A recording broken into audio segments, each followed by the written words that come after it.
section we're going to just talk about the first part of the chapter 5. The chapter 5 actually, this will be the chapter 5 in the book, and you guys all the time can just welcome and to go back into view it.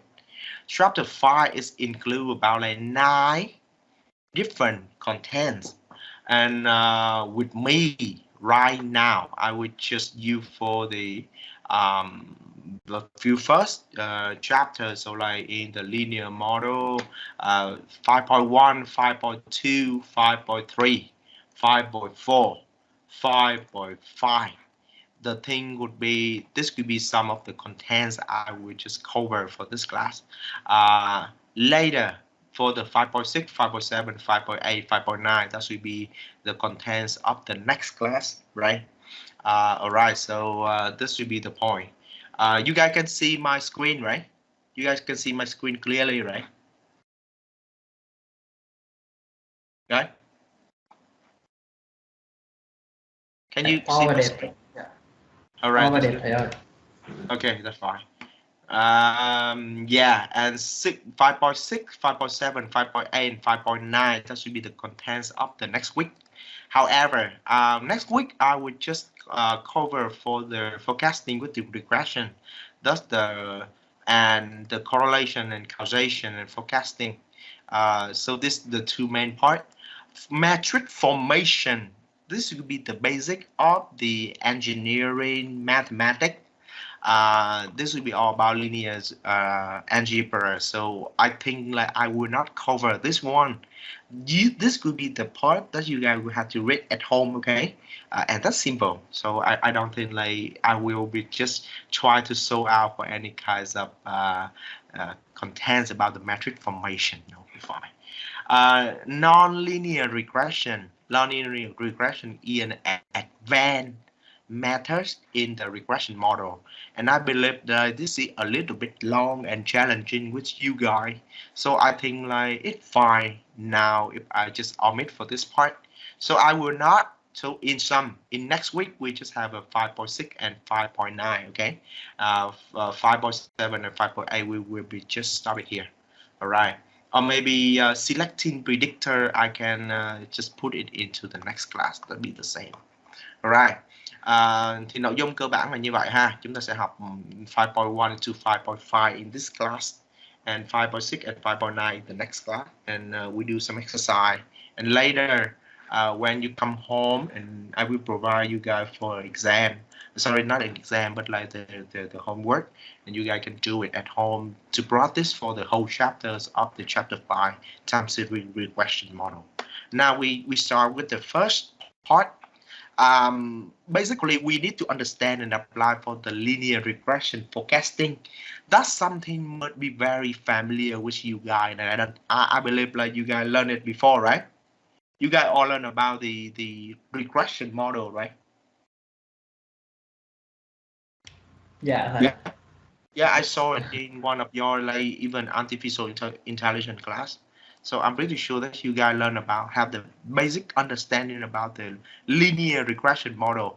In case you don't really understand it and you want to just take a look like closer and closer to see it, I recommend you guys to view my another video. This is the video I developed for the statistic class, the multiple regression, correlation and regression modeling on Excel.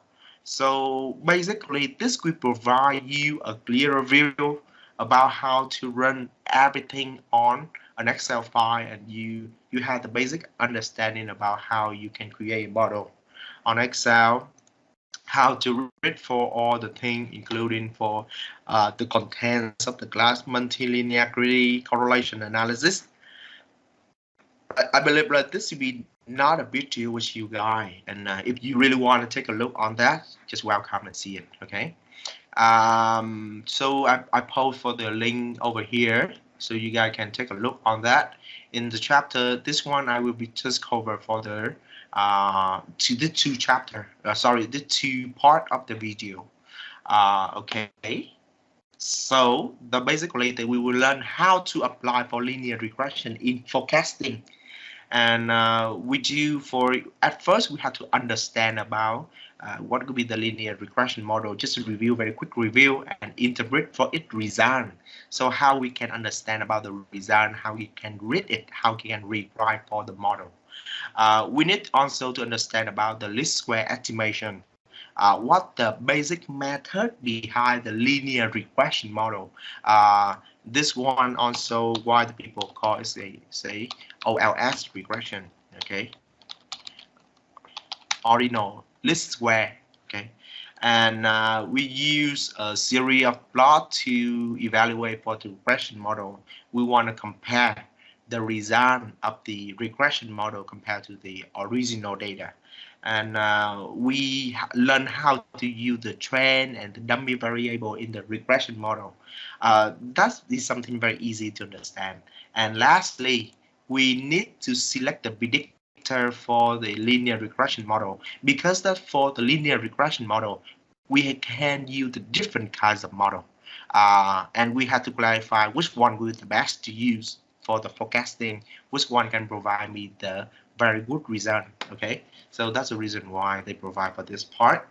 And for the time series regression model, we I believe like we already learned it, right?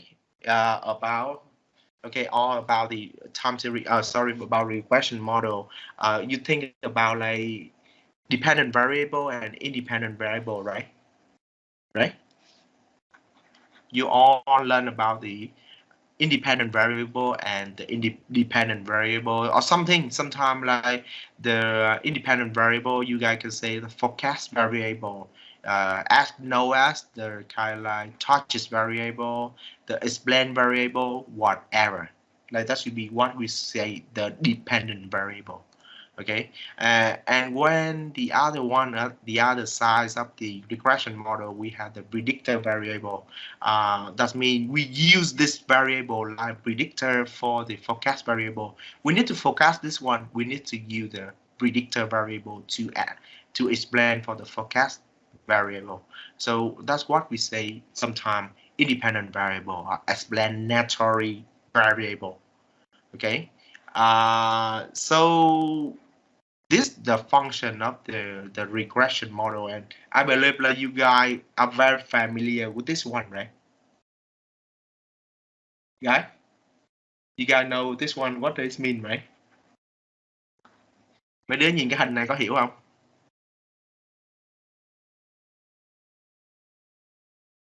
Mấy đứa nhìn hình này có hiểu không? Nó ngắn gọn, nó có hiểu cái hình này nghĩa là gì không?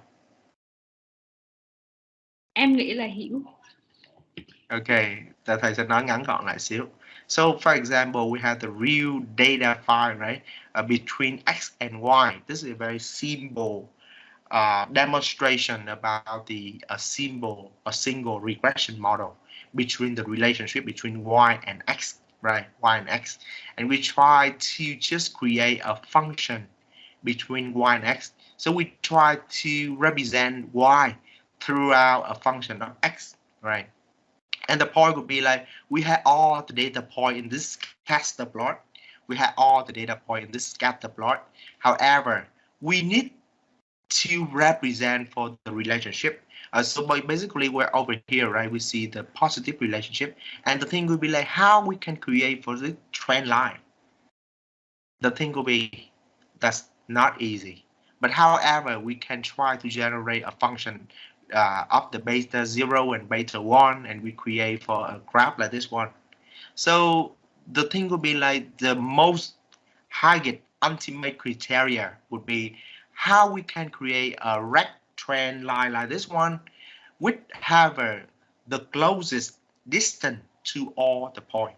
Cái nhiệm vụ của cái mà mình tạo ra linear regression model, đây là trong trường hợp của một demonstration với lại simple regression đó nghe, thì đó là mình có rất nhiều data point, mình cố gắng tìm được mối quan hệ. Nếu mà thật sự tất cả các data point này mà nó xếp thẳng hàng á thì tốt quá rồi, dễ quá rồi, đúng không? Nhưng mà không, thường là các data point hắn vary, nó không có nằm thẳng như một đường thẳng dễ dàng để nhìn thấy đâu. Nó thường là nó sẽ có những cái điểm khác nhau, có những điểm khác nhau nó nằm lệch ra khỏi một cái đường thẳng nhất định. Và cái nhiệm vụ mình là mình làm ra mình kẻ được cái đường thẳng đó mà sao cho nó đi qua được nhiều điểm nhất có thể. và nó cắt những cái điểm này ngắn nhất có thể. Các bạn nhìn thấy này, có nhiều con đường để vẽ đúng không? Rồi nói sơ cái xíu này chứ không bay mơ mơ màng màng cái phần regression model với chích chà. Just wait a second. Thì cái phần nội dung chính của phần regression này đó là cố gắng mình làm được cái đường thẳng ngắn nhất có thể để mà mình run nó thôi.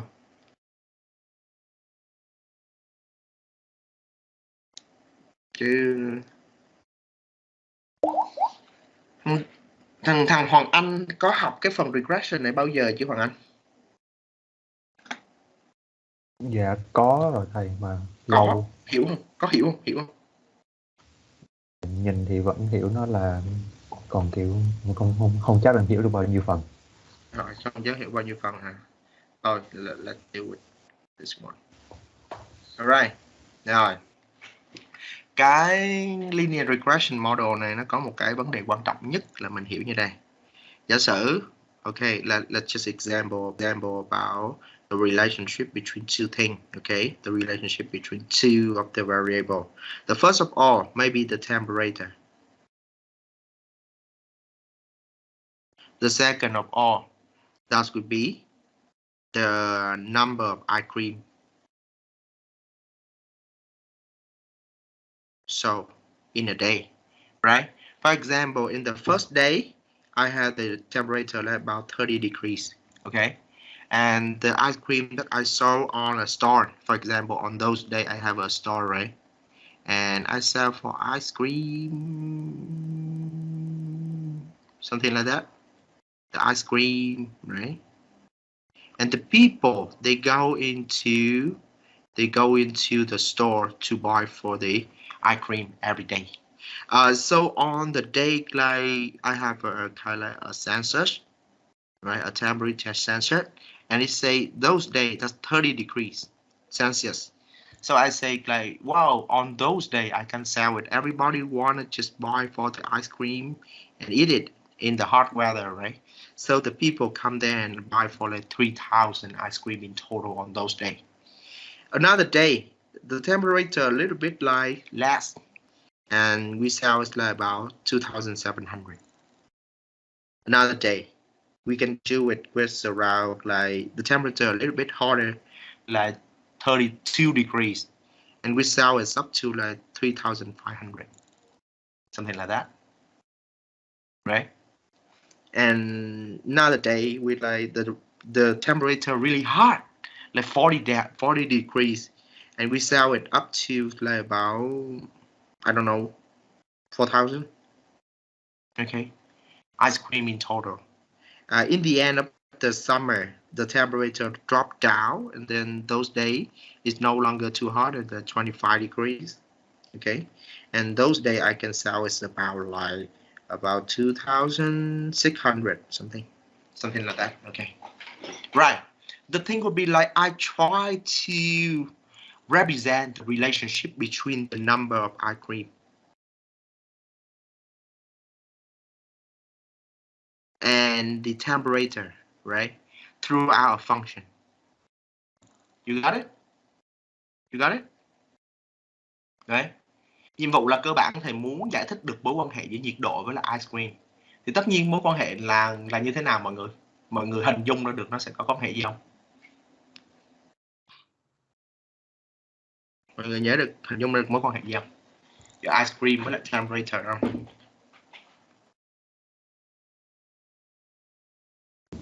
Positive là thầy. Positive, vì sao positive? Thì theo cái nó trời nóng thì người ta lại muốn ăn kem, nên là mình bán được nhiều kem hơn. Đúng rồi, thì hôm đó mình bán được nhiều kem hơn đúng không? Rồi, ok. Như vậy mình cố gắng nếu như bình thường mình sẽ dùng một cái đơn giản như là cái gì? Cái scatter plot để mình thể hiện mối quan hệ này gì nữa. The ice cream, ví dụ như những cái ngày ví dụ 25 độ đúng không? Thầy bán được là 2.600 cây.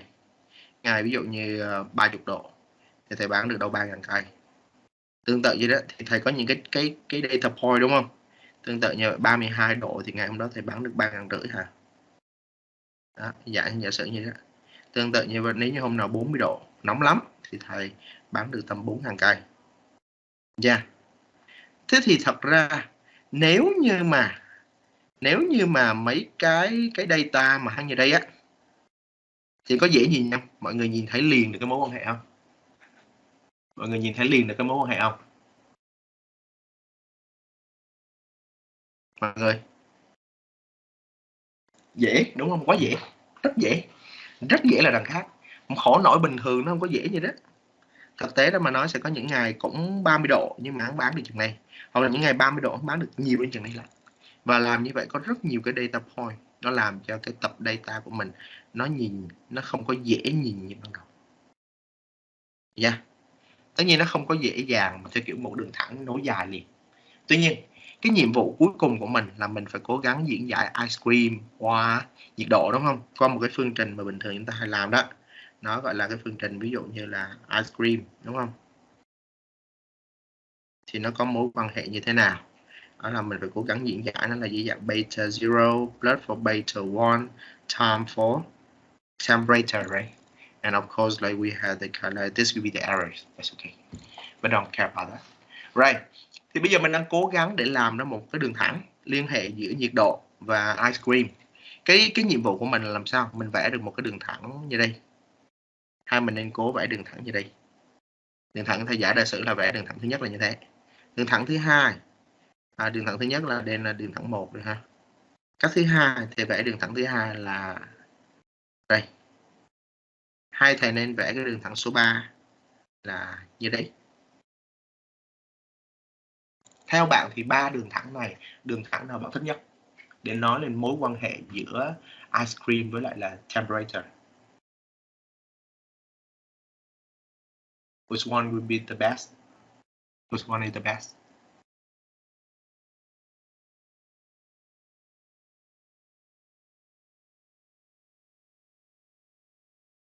Hello. Nói đi, nó thoải mái đi chứ có gì đâu. Dạ alo thầy, nghe em nói không thầy? Không, bây giờ nói đi. Dạ. Thầy nghe rồi đó. Em nghĩ là đường số 1 tại vì hắn đi qua nhiều điểm nhất. Thứ nhất là vì hắn, tại sao không chọn là đường số 2? Đường số 2 đâu có đi qua điểm mô đâu thầy. Thứ nhất là không đi qua điểm mô hết. Thứ hai, cái gọi là cái mà gọi là cái gì? Cái khoảng cách đó. Nếu mà chiếu trục thẳng nhất, đúng không? Mọi người nhìn thấy từng cái variable, từng cái data point á, tới cái đường thẳng này á, mọi người có nhìn thấy khoảng cách của nó nhiều không? Từng cái data point đi đến cái vị trí của cái đường thẳng này đây. Đó. Mọi người thấy nó nhiều không? Khoảng cách rất là xa không? Không ổn đúng không? Tương tự như vậy đường thẳng số 3 thì Đăng Nhàn. Dạ, đường số 3 cũng đi qua ít điểm. Rồi, thứ nhất là đi qua ít điểm, mà thứ hai là khoảng cách của nó đến từng cái điểm này nó cũng rất là xa, đúng không? Đúng không? Dạ, đến từng cái điểm này rất là xa. Như vậy có nghĩa là đường số 2, đường số 3 là những cái đường mà nếu mình vẽ gọi là thể hiện mối quan hệ giữa các data point này á, rất là dở. Vậy cách tốt nhất là mình đến thời điểm hiện tại thì tất nhiên sẽ có những đường tốt hơn, nhưng mà theo thầy nhìn thấy thì có vẻ như đường số 1 có thể là hợp lý nhất. Nguyên nhân vì sao? Rồi bây giờ thì giả đò ta xóa bớt và data point này. Data point nó ít thôi. Ví dụ data point của thầy nó có mấy đường thôi, được chưa? Đó, cỡ 5 đường, 5 điểm thôi. Data point thì cách thứ nhất là thầy vẽ đường data point như đây. Cách thứ hai đúng không? Là thầy vẽ đường như hồi nãy đúng không? Đó, ở đây. Đường số 2, đường số 1. Đây là đường số 2. Yeah. Và cách thứ ba là thầy vẽ đường data point số 3. Là ví dụ đường như đây. Đây, ví dụ đường số 3. Được chưa? Rồi, thì giả sử thầy vẽ 3 đường như đó, thì đường số 1 bạn nhìn này, các khoảng cách của đường số 1 với lại các data point của thầy rất là xa. Đây một khúc này, đây một khúc này, đây một khúc này, đây một khúc này và đây một khúc. Mọi người nhìn thấy là điểm từ các giá trị point này cho tới cái đường thẳng của thầy rất là xa, đúng không? Như vậy đường số 1 rất là tệ. Rồi. Vậy thầy vẽ đường số 3, xem thì đường số 3 thì sao? Khoảng cách từ các điểm data point này nó gần hơn xíu so với hồi nãy. Nhưng mà có những data point nó vẫn rất là xa so với nó. Yeah. Mọi người nếu tính tổng của các data point này, khoảng cách từ các data point này cho đến mấy cái đường số 3 này á, thì mọi người thấy nó vẫn còn lớn. Ngược lại, đến cuối cùng, data point giữa đường số 2 và các data point thì nó như thế nào? Ví dụ ngày đây khoảng cách rất ít, ngay đây lên tới cái đường này cũng khoảng cách rất ít, ngay đây lên đường này cũng khoảng cách rất ít, ngay đây tới đây cũng khoảng cách rất ít, và ngay đây tới đây cũng khoảng cách rất ít. Tổng của các cái khoảng cách này mọi người cộng lại, mọi người sẽ thấy rằng là cái cảm giác và vì sao mọi người nhìn thấy data point cái đường số 2 này nó thích hợp nhất trong các 3 đường, đó là vì cái khoảng cách này, cái khoảng cách này làm cho mọi người thấy rằng là cái the least distance, least total distance. Yeah, mọi người nhìn thấy nó là least total distance compared between the three different line, đúng không? Mọi người nhìn thấy đúng không? Tương tác thầy xíu ba, nghe bên ba chẳng nói năng với ta buồn vậy. Đấy, đấy. Đúng không? Các nhìn thấy không? Như vậy cái chuyện mà mình tạo ra được cái đường thẳng này đây, mình tạo ra được cái đường thẳng này đây, đó là chính là dựa trên cái tư duy này, tức là làm sao cố gắng tạo ra một đường thẳng mà khoảng cách của nó cho đến data point là nhỏ nhất có thể. That's the point. Ok. Rồi, thế nhiệm vụ cuối cùng của mình đó là mình nhìn tới được là ví dụ viết được phương trình ice cream, ice cream là bằng với lại là 1000 cộng với 20 nhân với lại là temperature, được chưa? 200 đi chứ hề. Cơ 100 nhân với temperature đi. Ok. Giả sử như thế. Thế mọi người hiểu được cái ý nghĩa của cái phương trình này không?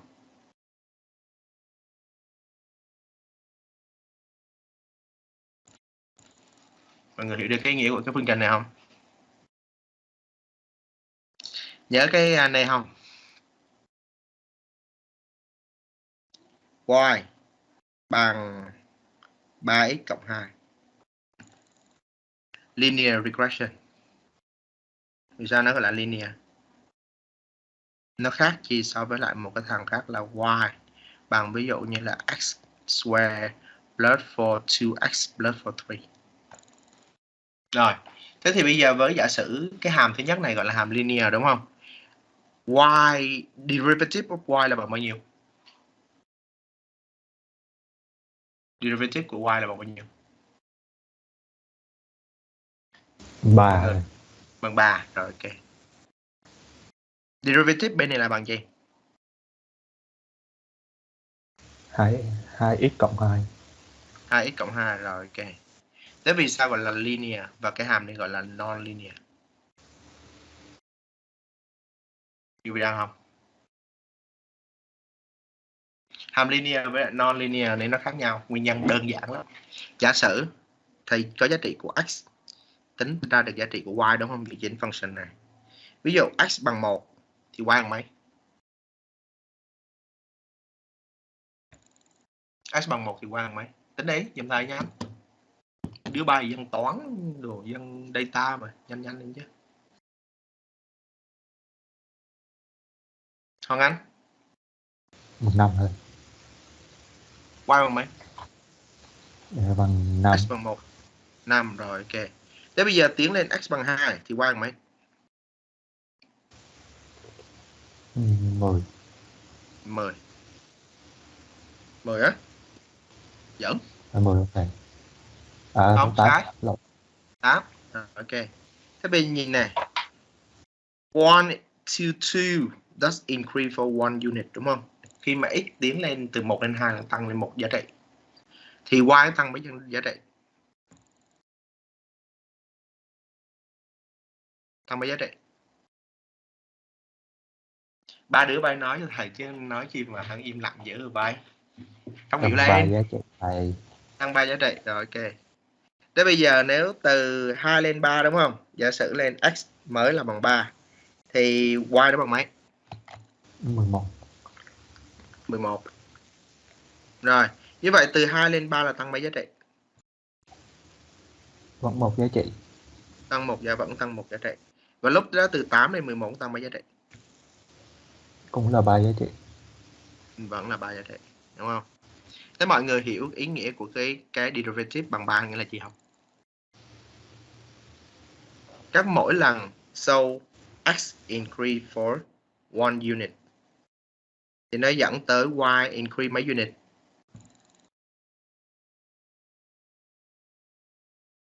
3 Increase 3 unit, 3. đúng không? 3 unit đó. Thì cái derivative bằng 3 này nghĩa là đây. Và khi cái derivative này không thay đổi thì nó gọi là linear. Tất nhiên cái đô thị này, mô hình này chạy sẽ là từ 2, đúng không? Chạy lên đây, đúng không? Y bằng 3x plus 2, something like that. Let's look like this. Okay. Alright, now let's come and see like why this one called non-linear. So x to y, alright? The same idea. So if x is 1 thì y cho bằng mấy?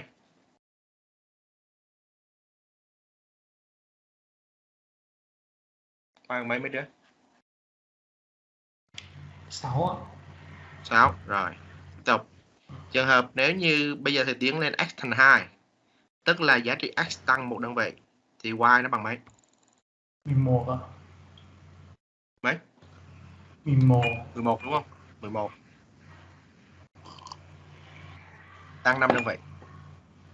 Rồi, nếu x tiến lên 3, tức là từ 2 lên 3, cũng vẫn tăng một đơn vị, thì y tăng mấy đơn vị? Dạ 18 tăng lên 7 rồi. Là bây giờ là mấy? 3, đúng không? 3 lên là đâu? 3 bình phương lên là 9. 9 cộng là 12. 12 là 18. Đúng không? Dạ. Tăng 7. Rồi, ok.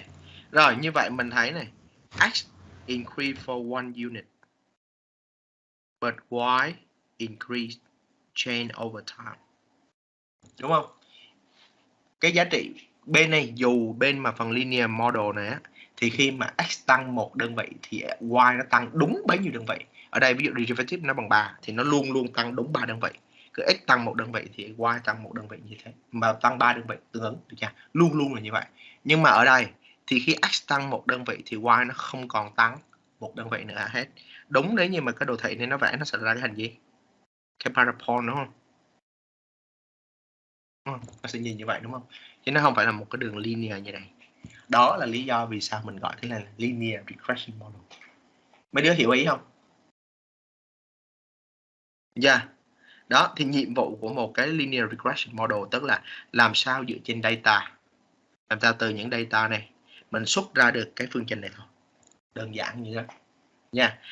Và từ một cái symbol như thế thì tất nhiên nó sẽ increase lên thành nhiều cái phức tạp hơn. Ví dụ như ice cream thì thực tế là nó không phải là chỉ duy nhất là bởi nhiệt độ, đúng không, mà nó còn có thể là do nhiệt temperature, but also for the on those day, những cái yếu tố này tác động tới người ta mua ice cream, the qualities of ice cream, đúng không? Ví dụ như thế, rồi cộng thêm cái gì đó nữa, những cái khác, ví dụ như là income, average income of people around, something like that.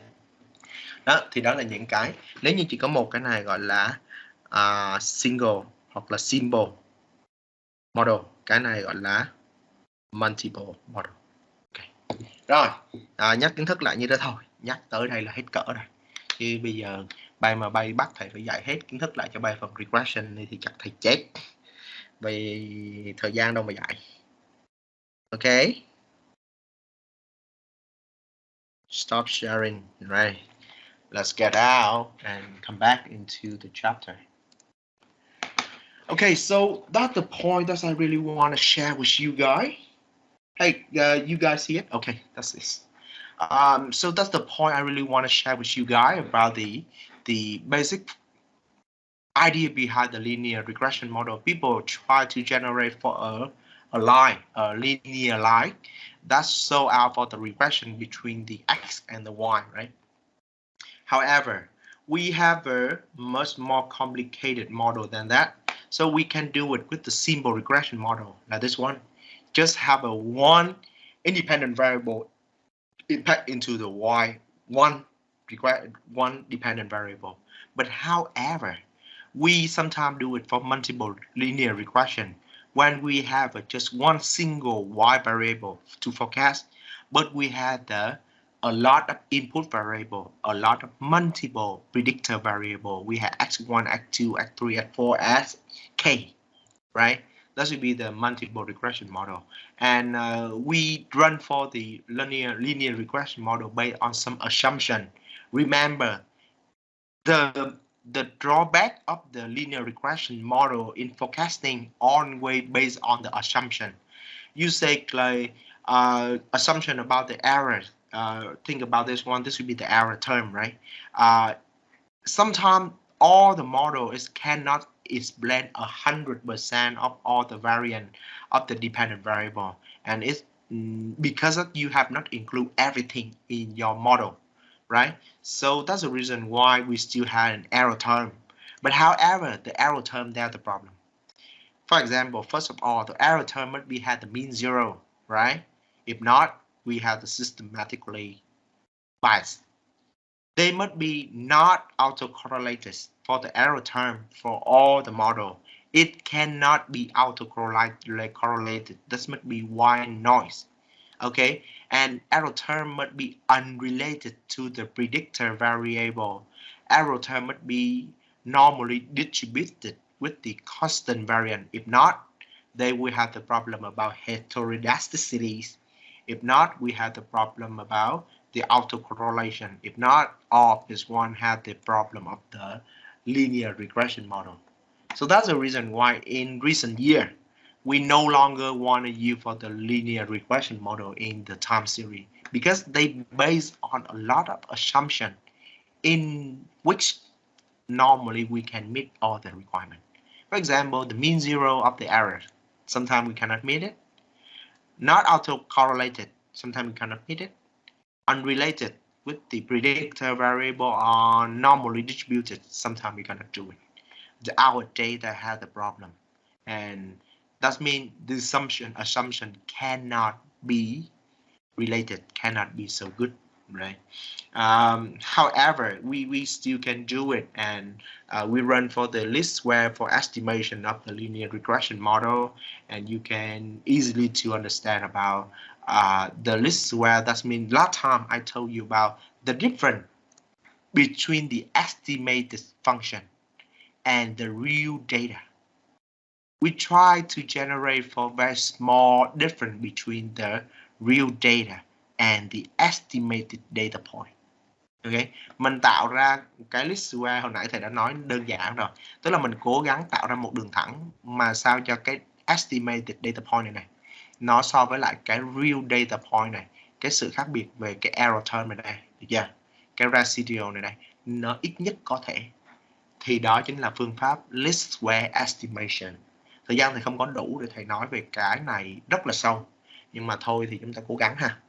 Okay, so when we talk about that, we have to base on the goodness of fit, or based on the adjusted R-square with the multiple regression model, and with the R-square based on the single regression model.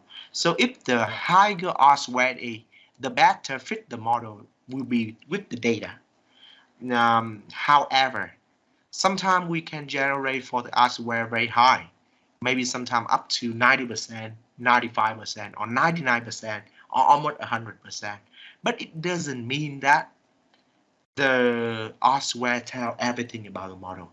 Even for some model with the very high R-square, that can be very misleading, because as the people ask for the extra predictor, that means they add more and more variable into this model. They add more x1, x2, x3, and they not too satisfied with that. They ask for x5, x6, x7, x10.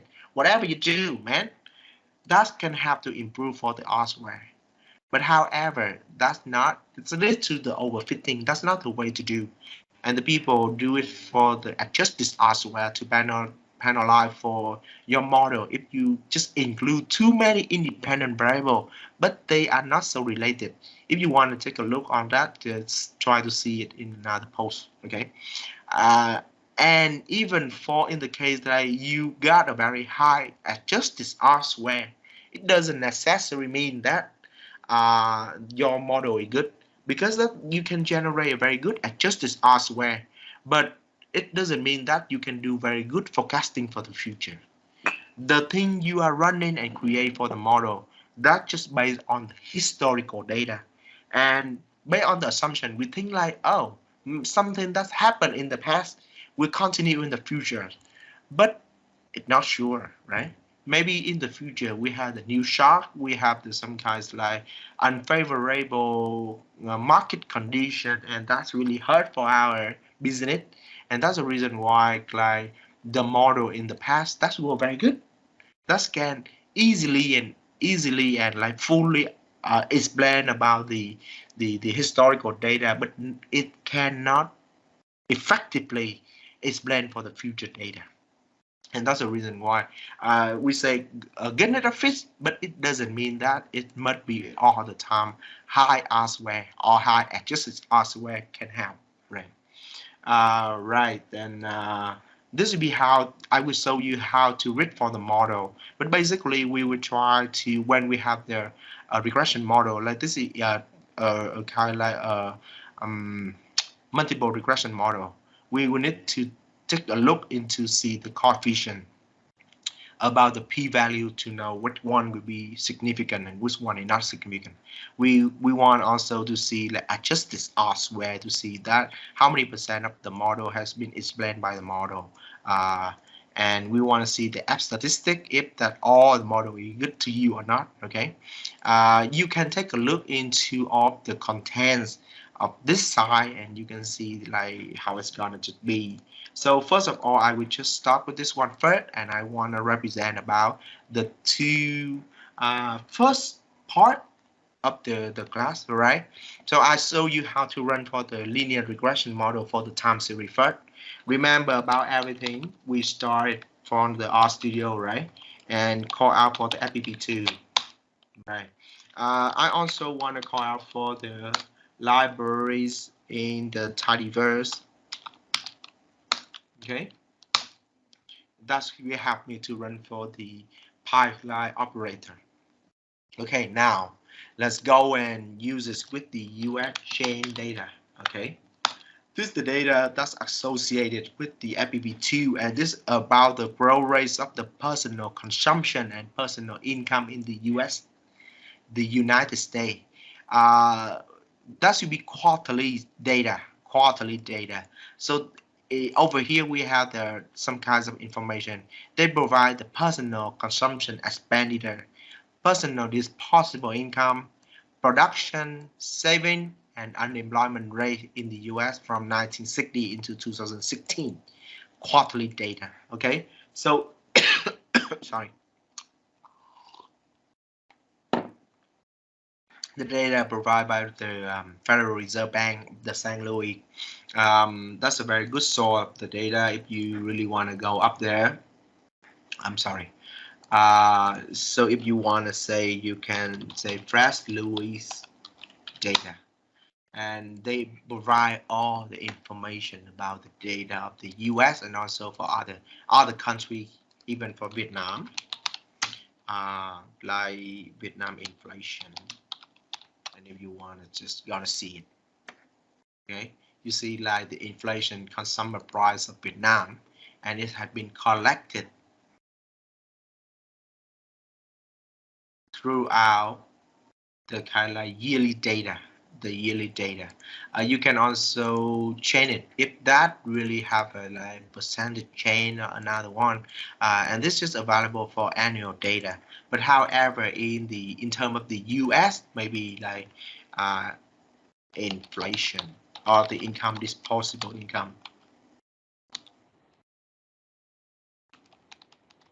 Okay, disposable income of the American, real disposable income or disposable income of the American.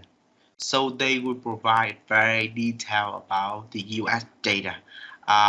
This is even like they can make it disposable income percentage chain. Maybe I chain it, and that's provided not only with the graph but monthly data, quarterly data, semi-annual data or annual data.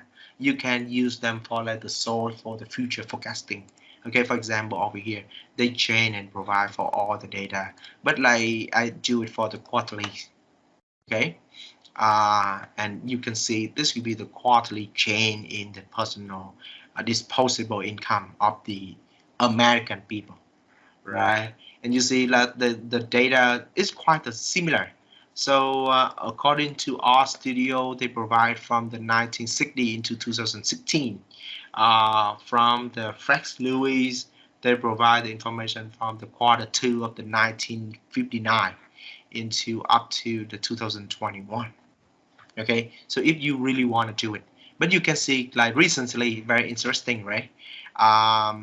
In the Q2 of 2020, we had the big jump because that's right after a drop in the 2020 beginning. So after that, they recover, but then on the Q3, they decrease. That should be the time that the U.S., the nation of the U.S. have been hit by the COVID-19.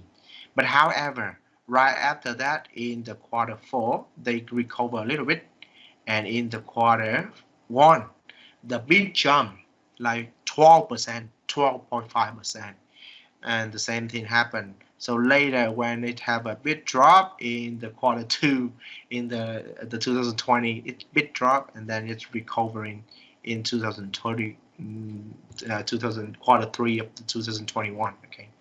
So, but I just show you how you guys can collect the data like that way. You got it? This is a macroeconomic data, but we do it for the forecasting about the other kinds of stuff, not this kinds of problem. Right. So the US chain, and if you really want to take a look into the data, you can use for the STR structures and US chain. You want to see it. This will be the time series have from 1 into 187. This means we have 187 observations. 1 to 5, this means 5 different variables. If you not really feel comfortable with that, take a look into the first few observations. US chain, okay? And this helped me to see the first few observations. For example, the Q1 of the 1970, right? They had the consumption of those year, income, production, saving, and unemployment. They all available here, right? Okay, let's take a look. First few look about the data. Now I wanted to plot the time series. Okay, so I want to see would be over here. I just want to see the income, the US chain.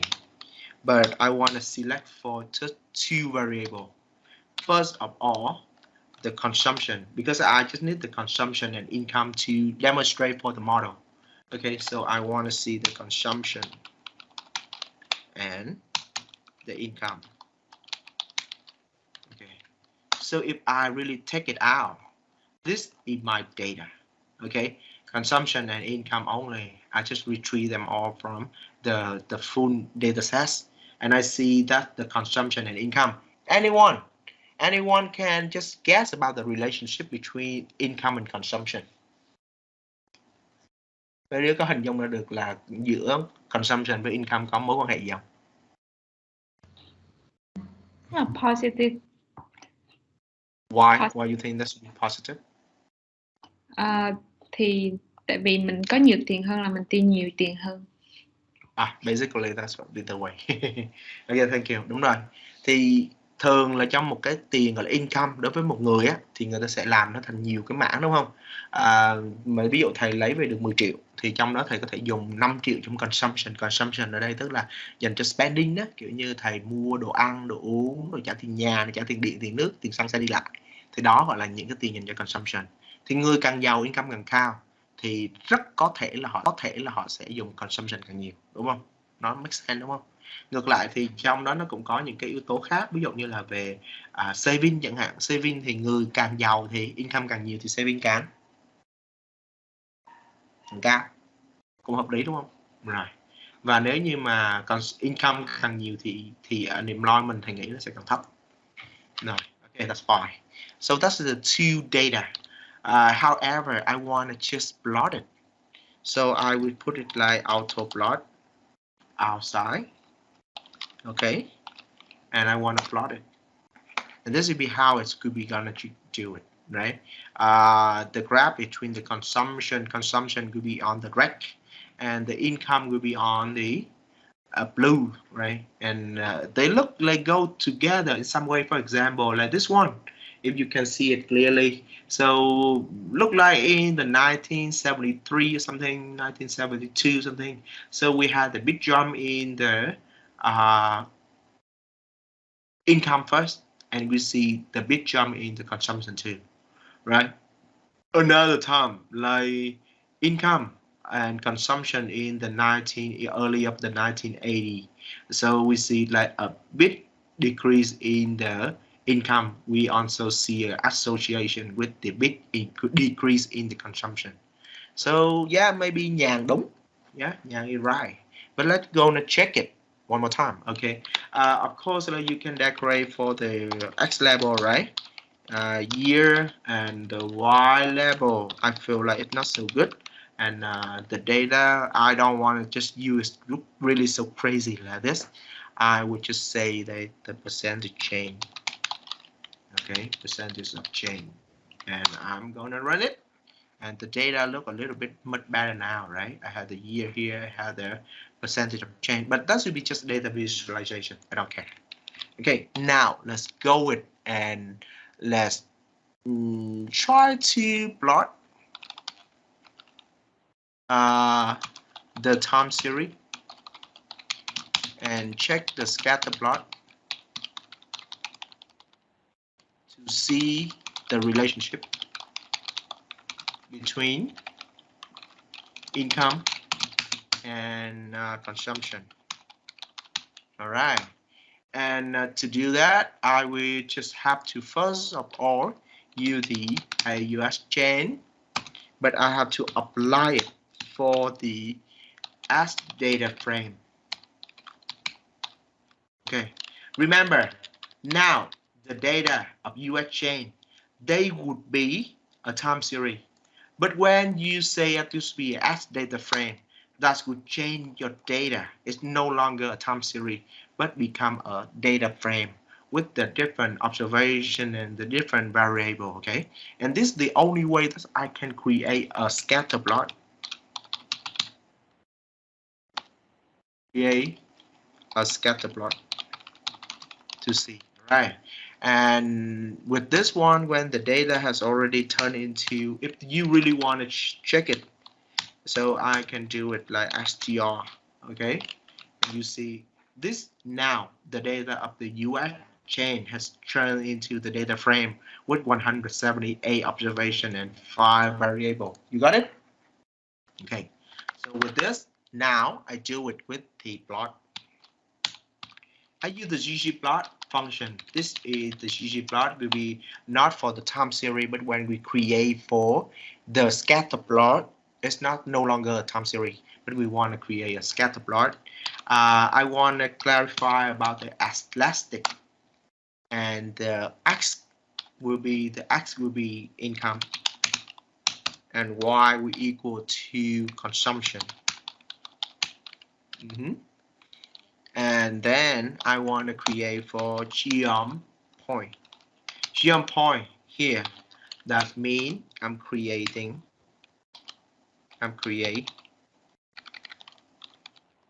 a scatter plot. Okay, let's check and gonna see how it's everything going on. Let's go and do it. Oh no. The point is make it wrong. I have to scan here. Point geom. What's wrong with this data?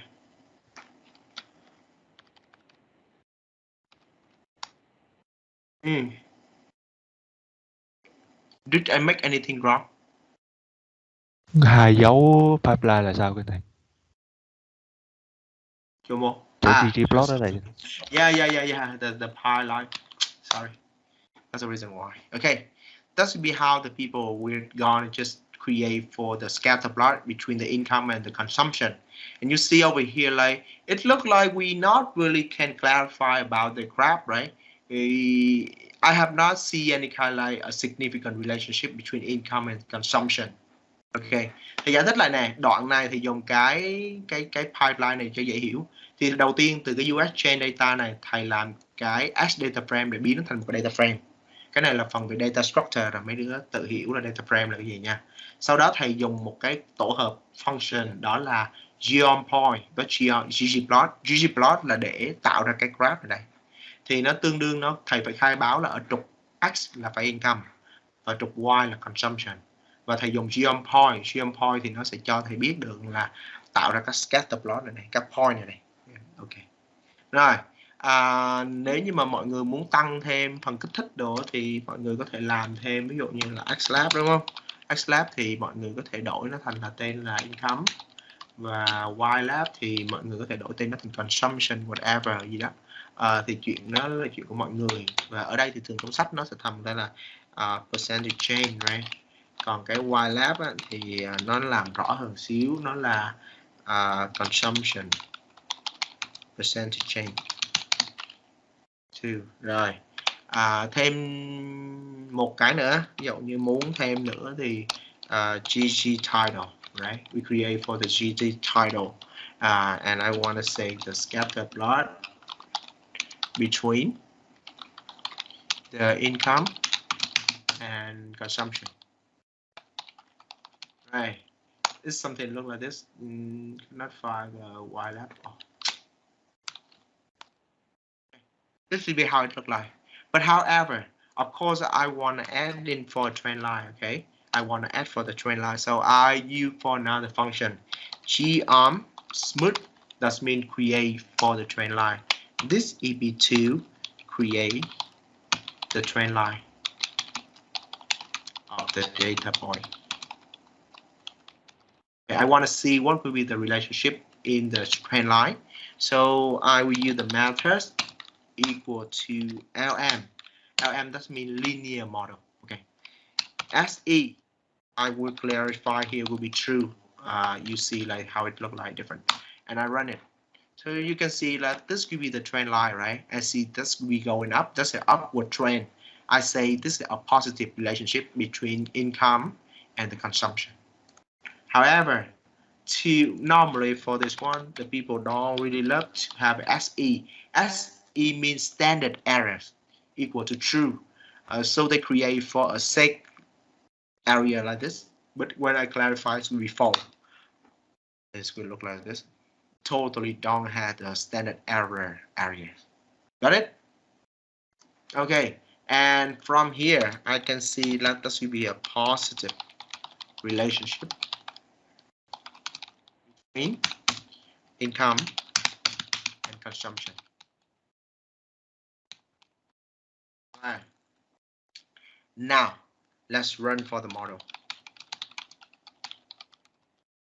to explain between linear model between the income, right? That should be the income will be the independent variable x. Okay, or we can say the independent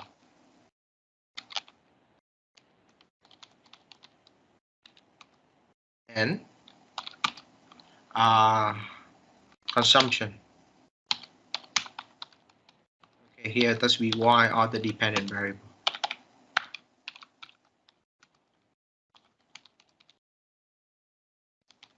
Okay, right. Let's go for run it. How we do it? We use the txlm function, and if you don't really know what exactly they are, you can put the question mark, right? And that should show you how to run for the txlr. Basically, they're required for the formula and the data. Okay, and I'm going to just use it for the txlm, and with this one, I'm going to just do it with the consumption. The formula will be consumption, right, in comparison to the income. Okay, so x will be have an impact from the income, right? And we clarify about data. That should be the US chain. This is the model. Okay, the coefficient and the income is look like this and look very kind of tedious. So with this, I can apply for another function summarize to see the full model. Okay, it's basically the same with the coefficient, but over here for the basic, when we run the model directly, the model will just appear for the coefficient of the intercept and the coefficient of the variable. However, when you run it for the full model with the summarize, they will just generate everything here. And you can take a look into understand how to read it by this model, okay, by this part. All right, and you do it with the summarize. You can see that this will be the estimation. Intercept this much, income this much, and so based on the result, consumption, right, will equal to, first of all, the intercept 0 by 54 5 plus 4 mấy mấy đứa 0 chấm này 1 time for income, right? This be how we can use for the coefficient to create for the regression model. Tới đây mấy đứa có gì không hiểu không? You got it? You got it? Yeah? Hello? Dạ em hiểu sương sương rồi thầy. Có chạy run nữa thôi, cái này giống như tương đương với lại là LM đó. Nhưng mà trong này thì đối với time series thì mình phải chạy là TSLM. Ở trong mà nếu như một cái cross sectional data thì mình sẽ dùng là hàm LM thôi. Ví dụ như đó là sẽ là consumption, consumption tương quan với thằng phần income, cũng vậy như vậy, data cũng là US chain. Nhưng mà nếu như mà run cái model này thì nó cũng gần tương đương như thế. Nhưng mà ở đây thì TS model nó sẽ làm thêm chữ TS để cho nó clarify better. Okay, nhưng mà basically they're the same, right? Okay, and we read another one. Like for example, you see it over here, p-value, right? The p-value, that's the probability of p-values. The p-value over here, they should be all very small number, right? That means the intercept are significant, statistically significant in the data. The same with the p-value for the income coefficient. They very small. That means they totally statistically significant in the model. Trong cái model này thì mình nhìn thấy p-value rất là nhỏ, mà mình sẽ thấy rằng là tất cả những cái này đều có thể dùng được. Yeah. Another one, we read it to adjusted R-square. Adjusted R-square đây là 15.45%. Hiểu, mấy đứa hiểu nghĩa là gì không? Đứa nào nói được cái này nghĩa là gì? Ba đứa có đứa nào hiểu được cái câu cái R-square này bằng 15.45 nghĩa là gì không? Học linear regression mix rồi. Mà biết nó đọc nghĩa là gì không?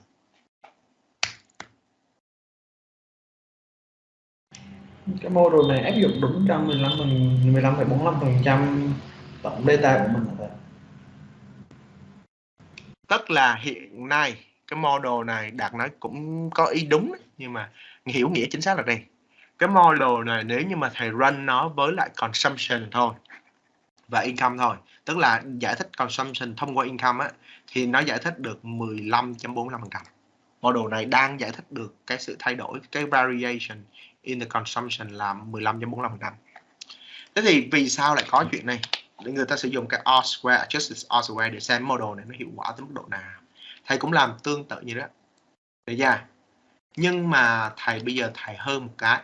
Thầy quay lại cái data của US chain. Và mọi người nhớ là cái US chain á, cái head của nó có nhiều variable hơn mà. Thầy có thể dùng tuple đúng không? Thầy đưa nó thành một cái multiple. Ví dụ thầy cho thêm một thằng thứ hai, đó là ngoài trừ income thầy muốn dùng production. Yeah, thầy run. Mọi người nhìn thấy bây giờ thêm một yếu tố khác là production. Production này cũng là một significant level, một significant variable, đúng không? Và mọi người nhìn thấy có sự thay đổi gì trong adjusted R-square này không?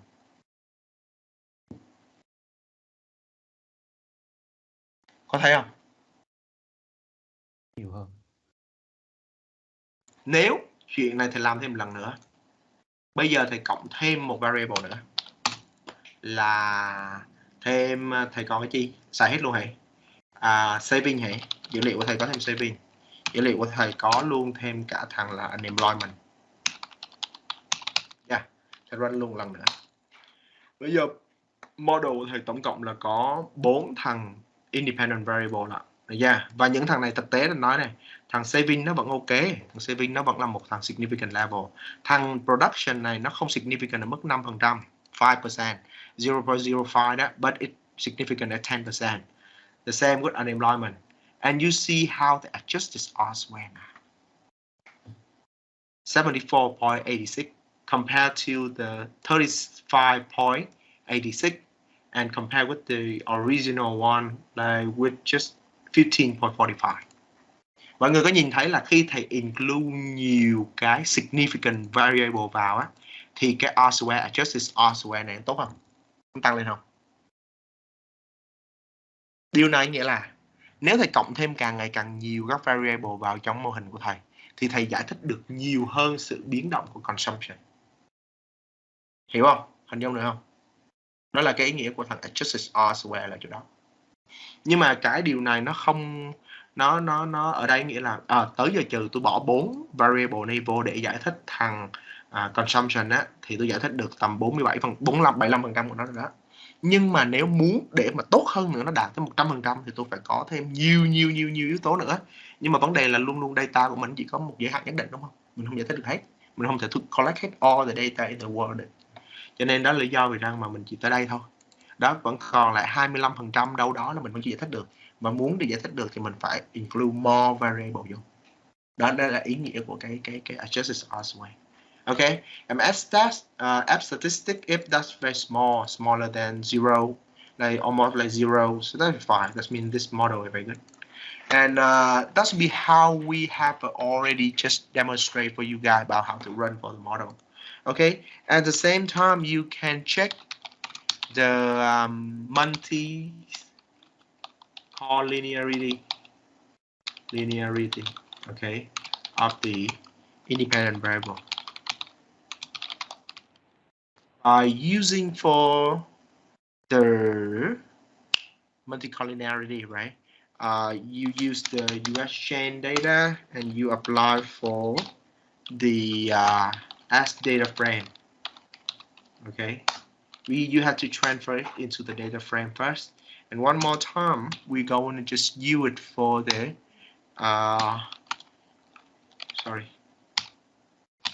G pair. Okay, if you remember it, G pair. Okay, you can run it on. Okay, just wait for that to just creating. I don't know why it took too long. It's creating for a graph to check for the multi-collinearity. Thì đây là một cái thao tác để mình xem thì cái model của mình nó có vấn đề gì không. Ew, why too long? Oh yeah, I see. Nhớ cái này không? Check multi-collinearity. Thì mình muốn xem thử là correlation giữa các independent variable này có nhiều không. Mình xem này, phần lớn các correlation này nó ok. Nhưng có hai cái số mà mình cần lo lắng nhất là giữa saving và income, đúng không? Saving và income có positive relationship mà cái correlation coefficient rất là lớn hơn 0.7 luôn. Lo lắng. Có thể là hai thằng này nó có tác động lẫn nhau. Thứ hai, production với lại là unemployment, hai thằng này nó cũng có tác động luôn. Đúng rồi, production của một quốc gia càng nhiều thì unemployment càng giảm, đúng rồi. Và nó có correlation coefficient là mức là âm 0.78, tức là negative relationship, but very strong negative relationship. Như vậy mình cần phải check cái này nữa để kiểm tra xem thử là hai thằng này nó có vấn đề gì liên quan tới multi-collinearity hay không. Mọi người hình dung được không? Rồi. Ok hả? Got it? Cái phần mà multi-collinearity có cần thầy giải thích là vì sao không? Cái phần này thầy nói nhanh thôi đó. You got it? Multi-collinearity trong tiếng Việt. Got it? Đạt. Dạ, ý là thầy em nói thật là mình tìm ra những cái thằng mà có multi-collinearity để mình kiểu mình exclude nó khỏi vô trong cái model, là mình chỉ chọn một trong hai thằng thôi mà. Còn giả sử mà hai thằng nó ngược nhau là mình hai thằng nó ngược nhau là mình ví dụ như thực ra vì tất cả những cái biến mà gọi là independent variable ở đây á, mình nhìn xem này, cái model của mình á, thực tế nó sẽ có là income, production, saving với lại unemployment là những thằng independent variable, đúng không? Thì những thằng này về thực tế ngoại trừ việc nó impact to consumption á, thì nó vẫn có thể đánh lẫn nhau nữa, đúng không? Ví dụ ở đây mình nhìn thấy rõ ràng là saving với lại income này nó có mối quan hệ. Vì đúng rồi, income càng nhiều, saving càng nhiều. Thứ hai là mối quan hệ thứ hai là của production với unemployment này. Production với unemployment, production càng nhiều, muốn gia càng sản xuất càng nhiều thì unemployment càng thấp, đúng không? Như vậy rõ ràng là có mối quan hệ lẫn nhau, và những thằng này đánh lẫn lộn lẫn nhau thì đáng ra giữa saving với lại income đôi khi mình chọn một thôi, không cần thiết phải cả hai, đúng không? Chọn một trong hai thằng. Còn chọn như thế nào thì nó là một kỹ thuật, nó là nằm trong kỹ thuật ở trong cái model, đây là cái nó nói sau.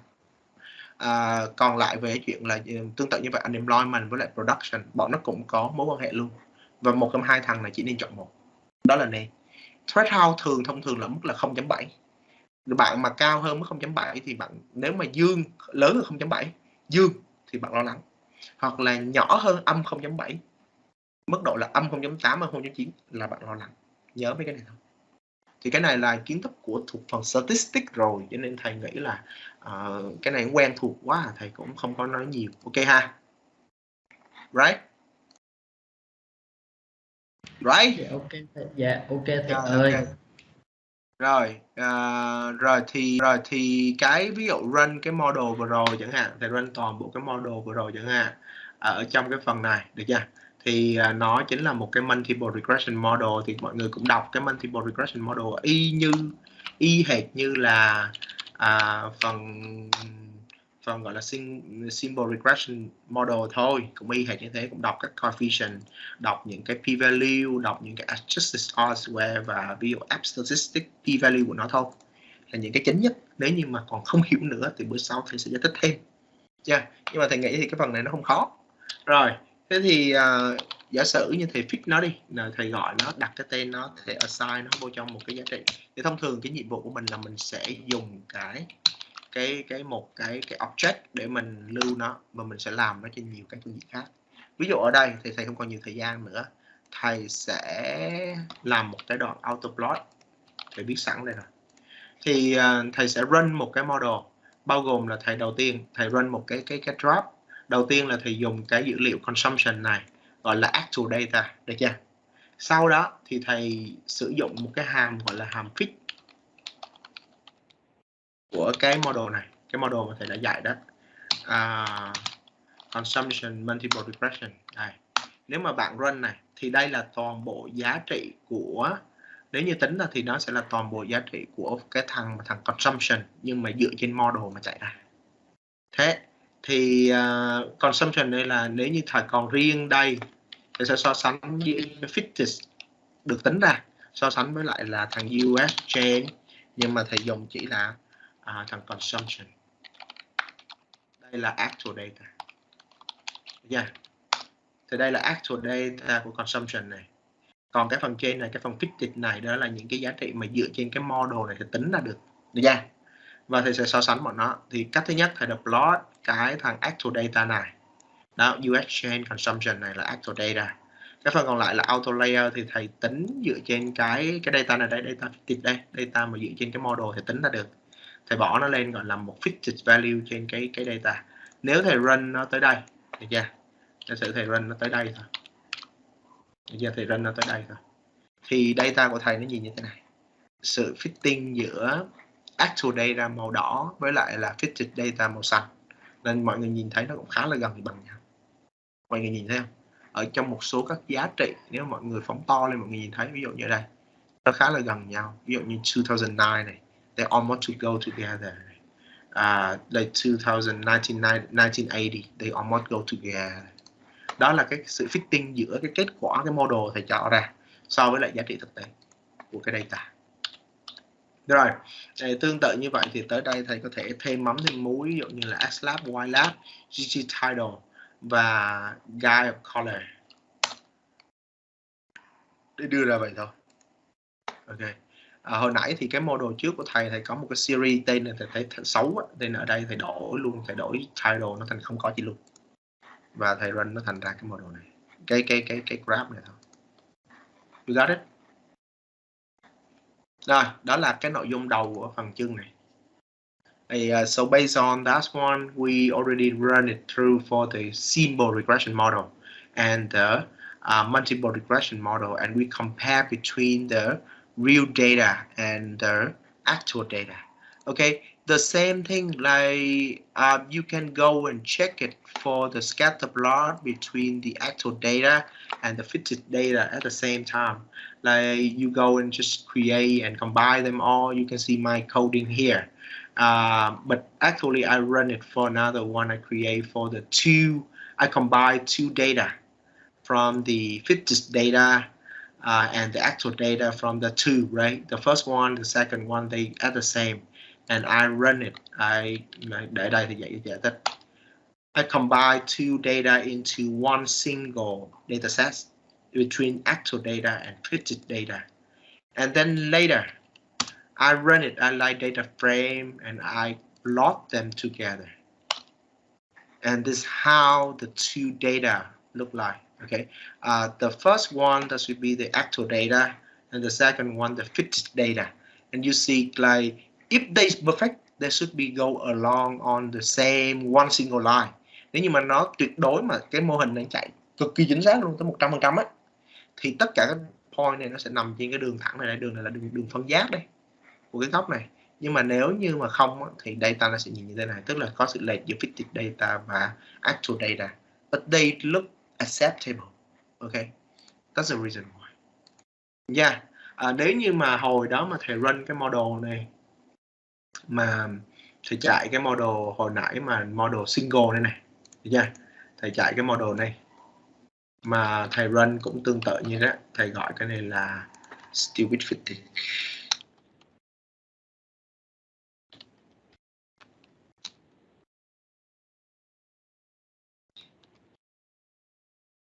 I run it for just one single one, and I do it the same, right? I side combine and I run it, but however, fit this data, I will be just use it with the stupid fit. Right, data. Okay, and I create it. Nếu trong trường hợp mà thầy run một cái model không tốt, thì khi so sánh giữa cái actual data này, được chưa, với lại cái fitted data, nó sẽ spread rất là nhiều so với lại cái data hồi nãy mà một cái model tốt hơn. Mọi người hiểu ý được của cái phần này là cái gì chưa? You got it? Guys?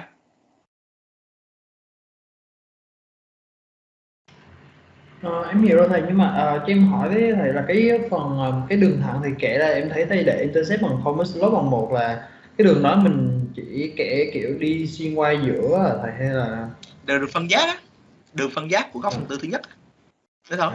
Tức là nếu như mà chuẩn nhất có phải là fitted data với lại là actual data, nó phải nằm trên, nó là 1 luôn, đúng không? Tức ví dụ như là fit data 1, data mà ở vị trí này là 1 này, ví dụ như ở đây là 1, thì đáng ra vị trí của cái phần fitted data với lại thằng actual data đều là ở vị trí 1. Tức là data, real data nó là vị trí là 1, thì thằng fitted data nó phải là bằng 1, đúng không? Thì nó sẽ nằm trên chính cái đường phân giác này. Tương tự ví dụ như vị trí 2, ví dụ real data là bằng 2, thì đáng ra cái model mà excellent luôn á, là cái giá trị real data, cái phần fitted data nó cũng là bằng 2 luôn. Tức là nằm trên đường này gì nữa, 2 với 2, tức là cái đường phân giác. Thì cái thầy tạo cái đường này là intercept bằng 0, slope bằng 1, tức là đường phân giác của góc phần tư thứ nhất không? Có gì không? Có hiểu ý không?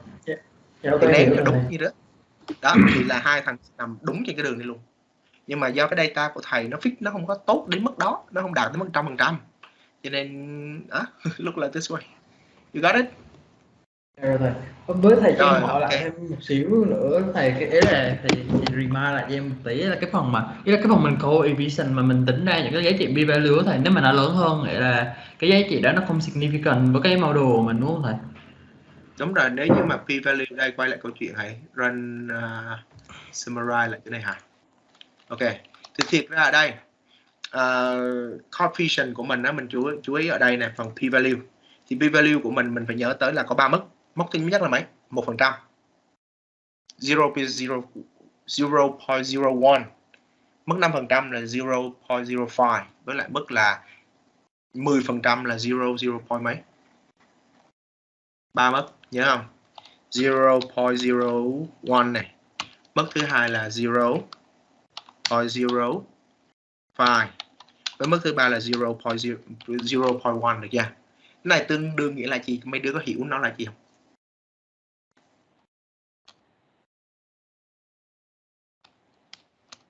Đây là gọi là the probability to get the error type 1 ấy. Tức là khả năng bị mắc sai lầm loại 1 ở trong statistics. Được chưa?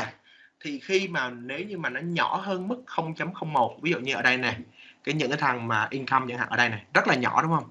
2 mũ 10 mũ 16, tức là con số này là một con số rất nhỏ, là tương đương với 0.000 chứ luôn á. Thế thì cái này điều này nghĩa là tương đương cái gì? Nghĩa là khả năng tôi sai nó thấp hơn mức là 0.01 luôn. Con số này mà nhỏ hơn 0.01 nghĩa là khả năng tôi sai nó là mức nhỏ hơn 0.01. Tức là khả năng tôi đúng là chính xác là bao nhiêu phần trăm? Hiểu không? Đây được gọi là significant.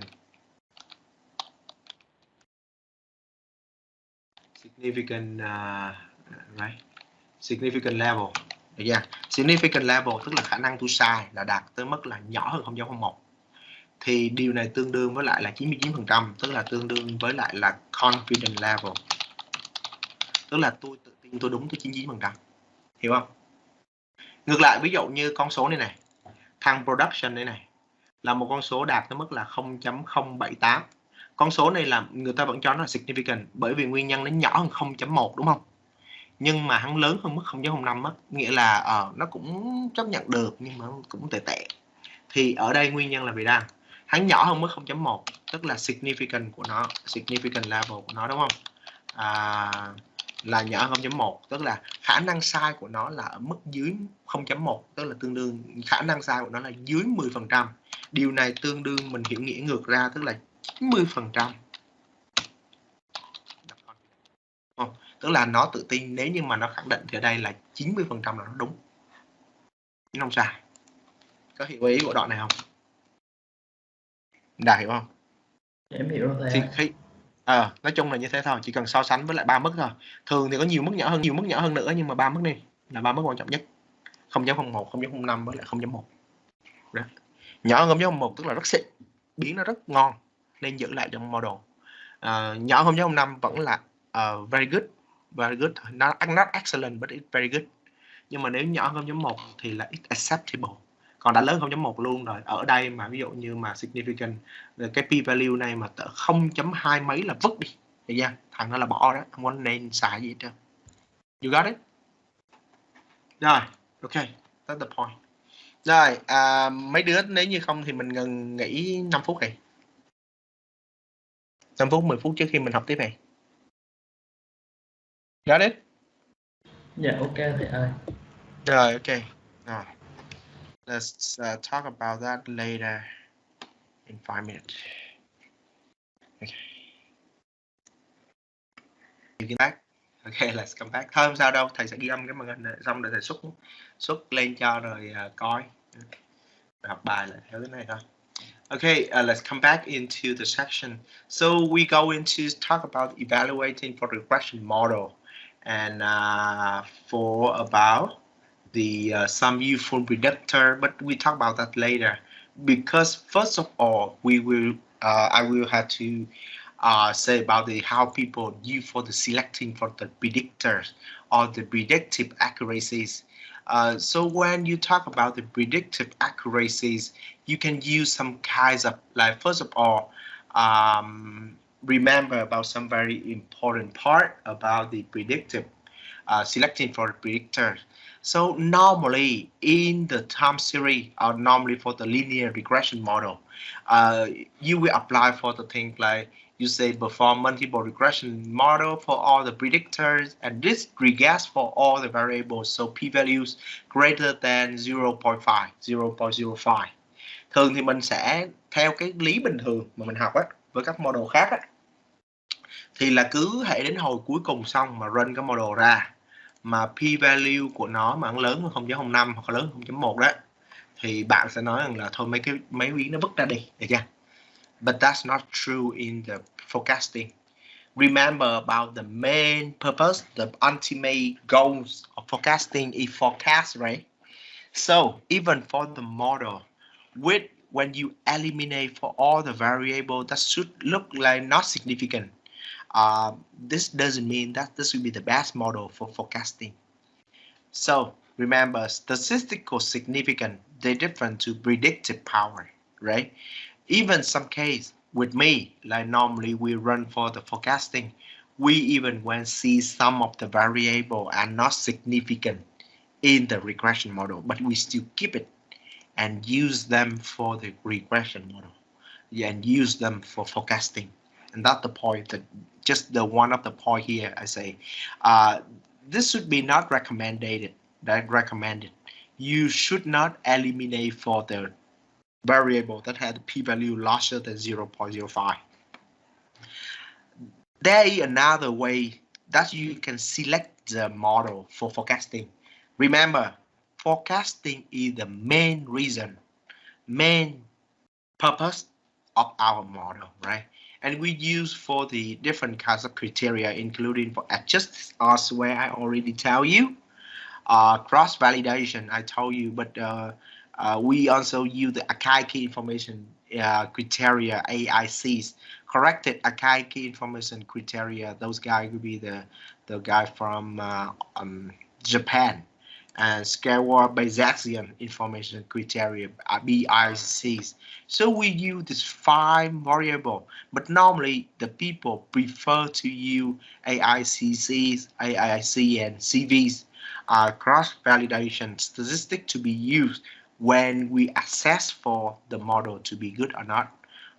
Remember, when the model have a high adjusted R-square, mean that the model very good.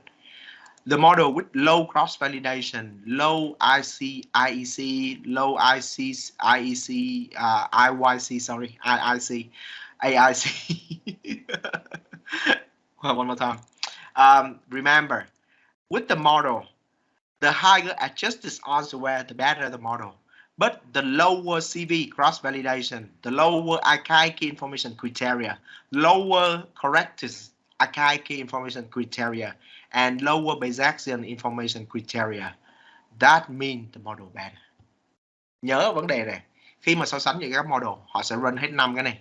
Nhưng mà riêng adjusted R-square thì nó sẽ là càng lớn càng tốt. Nhưng mà 4 cái yếu tố còn lại là càng thấp càng tốt nha, quý đứa nhớ nghe. Nó giống như tương đương với lại là error vậy đó, càng nhỏ càng tốt. Rồi. Okay, and last, you read about how the people do it for the stepwise regression, how the people put the variable inside and then pull the variable outside, step by step by step, and that will be just the point. So over here, I will go and just show you how to do it on RStudio. Where should it be? Yeah, it's over here. So we brought this 5.5 first, okay? First, before the 5.3 and 5.4, because that take time to do for 5.3 and 5.4. So one more time, I remember about the model, right? I had the stupid fit, and I want to compare the stupid fit working by the CV function, cross validation function, and I put in the variable stupid fit. The object stupid. Okay, stupid fit, and I'm gonna check it. And they generate for all the criteria, including for adjusted R-square, 15.45%, remember? CVs, AIC, AICCs, and BICs. So you see and try to remember this, okay? Now, I compare with the CVs up, the stupid, no, I'm sorry. I create already for here, right? The fit consumption RM, right? This is another one, fit job consumption RM, right? And I run it one more time. Tell me which one generate the best model.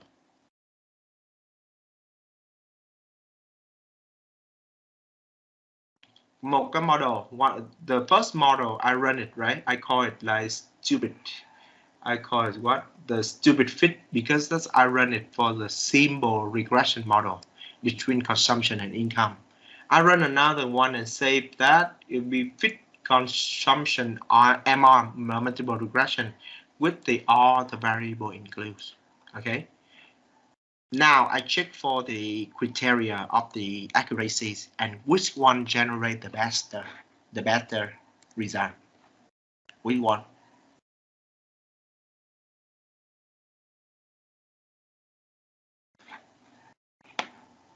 Which one generate the best result?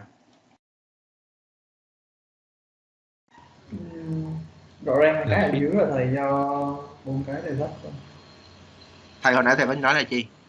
Ngoại trừ adjusted R-square là thằng mô lớn hơn thằng nó tốt hơn đúng không? Còn lại mấy cái còn lại là cái mô nhỏ hơn thằng nó tốt hơn. Vậy mình nhìn xem thấy có cái gì? Cái thằng model stupid fit đây này, cái model thứ nhất đây này. Model mà giữa chỉ có symbol variable, cái model này quá đơn giản đi. Và đó là lý do vì rằng adjusted R-square nó thấp này. Trong khi cái model còn lại, cái model mà full model đây này, thì rõ ràng nó tạo ra adjusted R-square cao hơn rõ rồi nha. Như vậy model 2 tốt hơn model 1 về cái criteria là về adjusted R-square. Tương tự như vậy nếu thầy xem mà AIC này, AICC này với lại BIC thì thầy đều thấy rằng là tất cả các giá trị của cái model 2 nó đều nhỏ hơn rất là nhiều so với lại model 1. Và điều này nghĩa là model 2 tốt hơn model 1.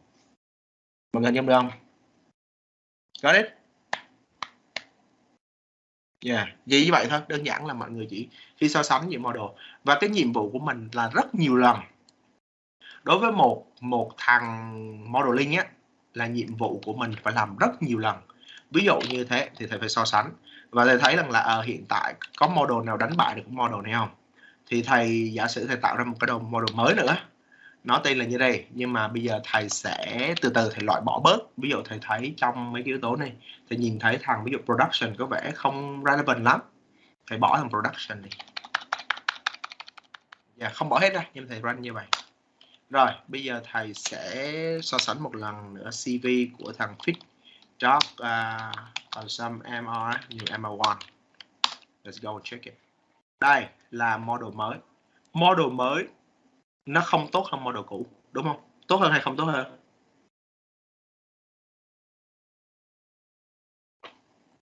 Model mới với model cũ, model thứ hai này của mình so với model mới thầy vừa làm ấy, thì tốt hơn hay không tốt hơn? Ví dụ vậy adjusted R-square đúng không? Thì có vẻ là cũng xem nhau. Thật ra model mới tệ hơn model cũ.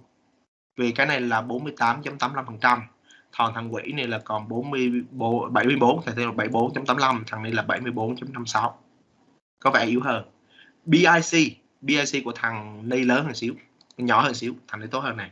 Nhưng mà ngược lại tới lượt thằng AIC á, thì AIC của thằng model trước tốt hơn. Thằng AIC gốc original AIC thì thằng trên này tốt hơn. Và tương tự như vậy thì dưới này thì thằng này lại tốt hơn. Như vậy hai model này nó cũng xem nhau, nhưng mà chưa biết về 3 criteria thì trong 5 criteria thì 3 criteria của thằng trên tốt hơn là ở dưới này thì có hai criteria tốt hơn. Thầy làm một cái model khác, ví dụ thay vì đó thì thầy bỏ unemployment, được chưa? Thầy thay vì vậy là bằng production.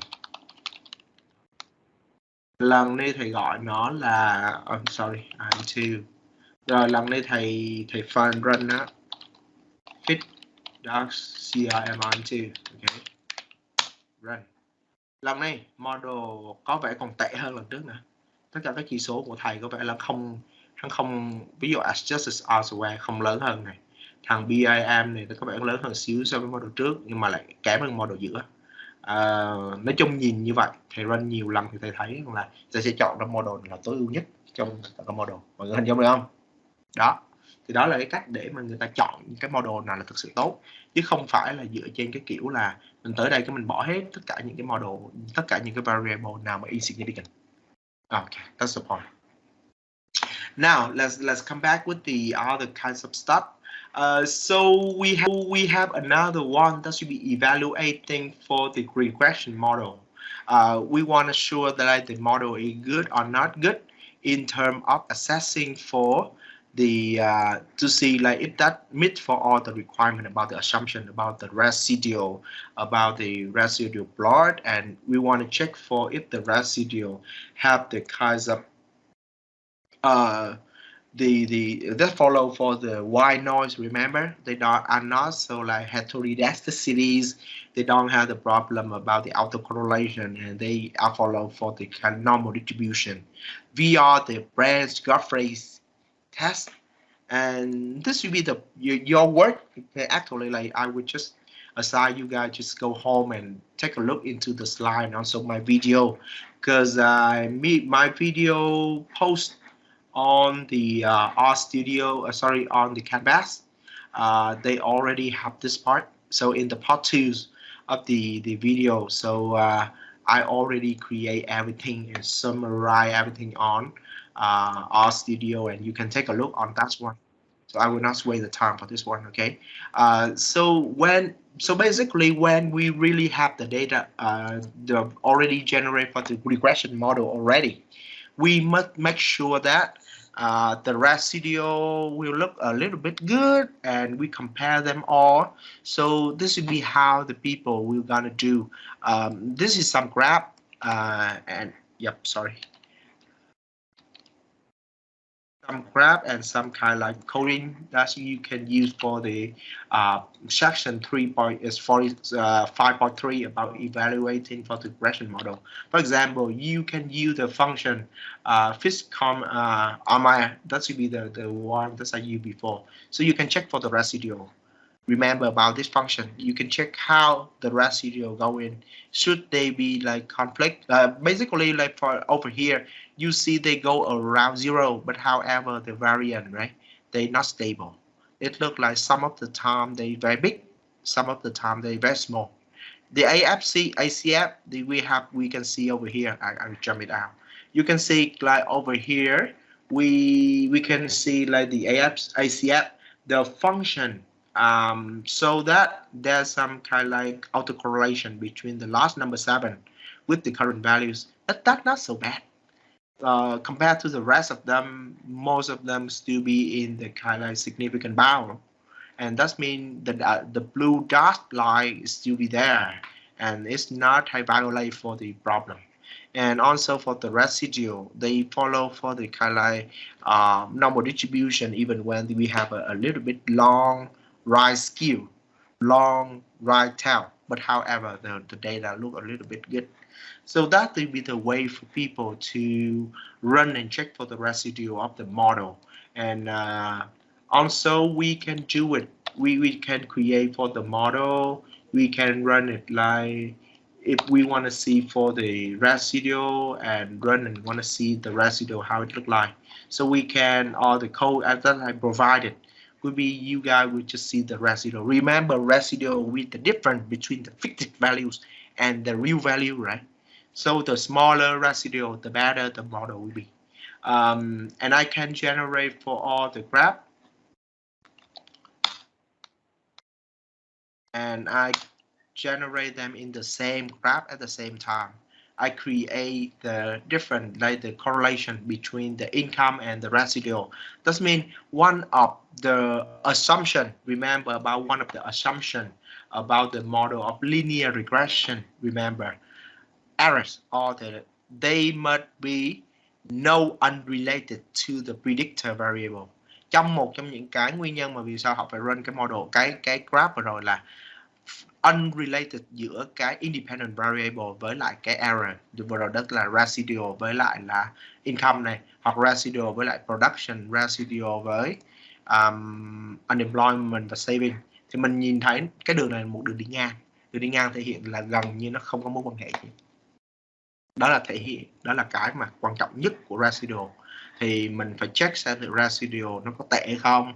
Xong qua những cái hồ đồ thị hồi nãy, đồ thị thứ nhất mình xem thử residual nó có bị heterodactyl hay không, nó có bị autocorrelation hay không, nó có normal distributed hay không, hay là nó có correlated với lại những independent variable hay không. Đó là toàn bộ những cái nội dung mà người ta sẽ run để người ta check. Thì trong cái bài homework sắp tới thì sẽ kiểm tra cái này chút. Thì mọi người chỉ cần hiểu được bản chất sơ sơ thôi mà mọi người nhận định được. Không có gì hết.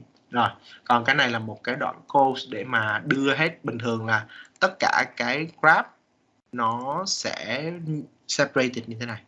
Nhưng mà dựa trên cái phần code này thì thầy có thể đưa hết toàn bộ 4 cái graph vào trong một cái cái plot như thế này là nhìn nó có vẻ đẹp hơn. Đó, nhiệm vụ như thế thôi. Rồi, okay, let's just skip for that part.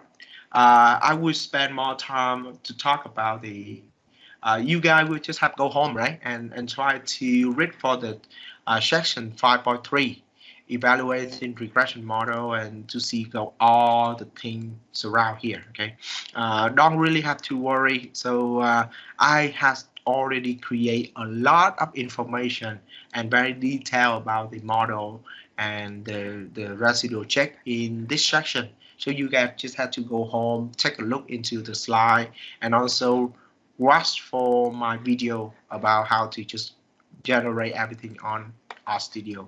That's be not a big deal. Okay, now let's talk about the main thing. Some useful predictors. That means some useful independent variable you should include in your model. Sometimes the model itself is going to be very easy to practice, even when with the some very highlight symbol variable. For example,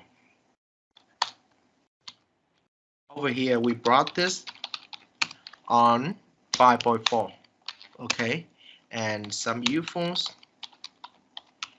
predictor, okay, so some useful independent variable.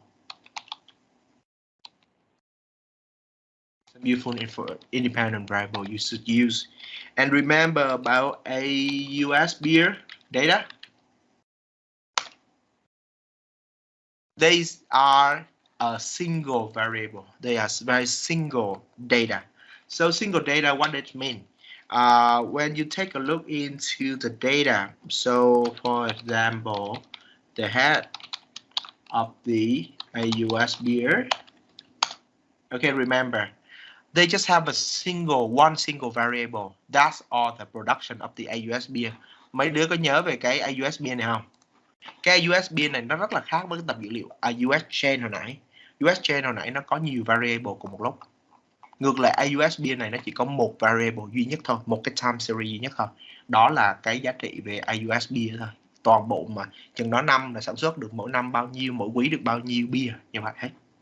Okay, so how we do the prediction for the future? If we go and try to generate everything, AUS beer remember, and do for the auto plot.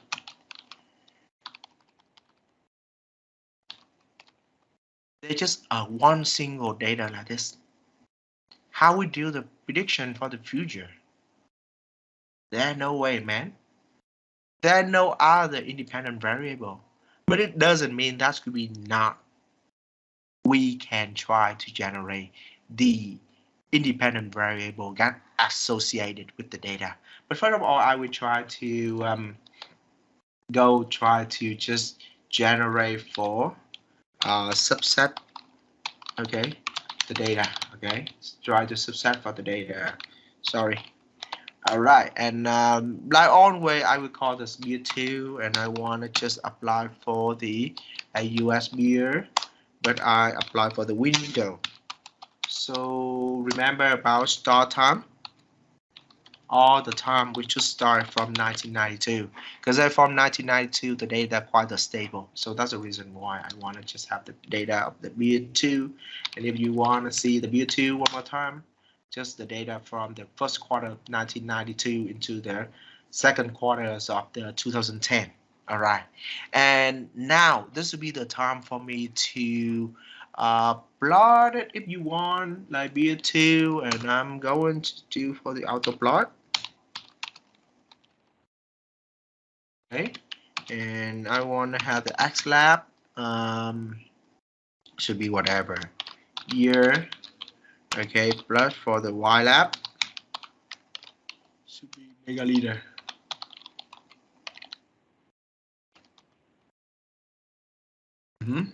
And plus for the CC title, okay, should be beer production in Australia. This is how it looked like for all the data from 1992 until 2010, right? I would have to make it smaller. It's too big. This one looks big. Okay, this one is the data. Okay, and I plotted already. And now I try to run for time series. Run a time series regression model. Beer production. Of course, beer production will be Y, right? However, I don't have other kinds of X. That means I don't have other kinds of the independent variable. And this would be the time for me to create by myself. First of all, think about trend. You always can say like over time, there is a strong assumption about trend will continue. For example, go along with time. And for example, if I say like this, prediction, okay, yeah, beer production, okay, will equal to 1,000 blood for 0.5 time for T. What does this mean here? Of course, T does mean for the kind like 1998, 1999, 2000, blah blah blah blah, and like 2010 in the end. So can you imagine about what does it mean when I create for model like this? Mấy đứa có hiểu nếu thầy tạo ra model kiểu này nghĩa là gì không?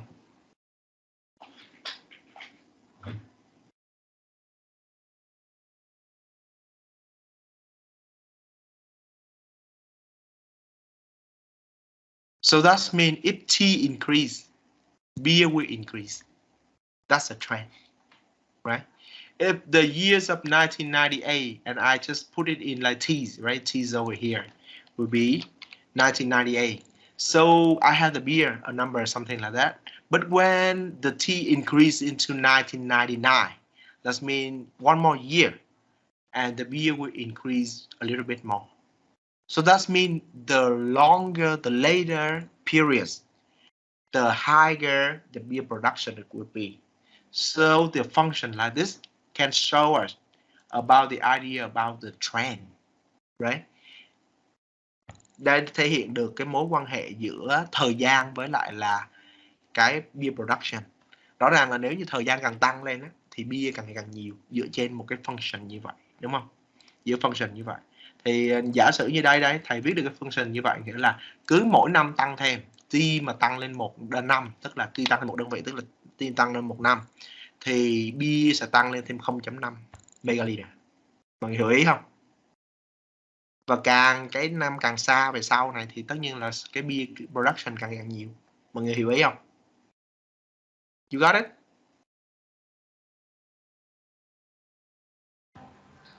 Yeah, ok thầy. Rồi, ok. Đó là cho nên trong trường hợp hồi nãy thầy nói là cái beer production này nè là một cái chuỗi data mà nó chỉ có mình nó thôi. Rõ ràng là không giống như là cái chuỗi data hồi trước của cái thằng mà consumption, đúng không? Nó có rất nhiều cái variable khác đã có sẵn trong tập data rồi. Thì ở đây chỉ có duy nhất cái beer thôi. Beer 2 này nó chỉ có duy nhất một mình nó bản thân cái US beer production đó thôi, nó không có cái yếu tố nào khác nữa hết. Thì rõ ràng trong trường hợp này mình phải tự tạo ra các variable cho mình để tạo ra regression model.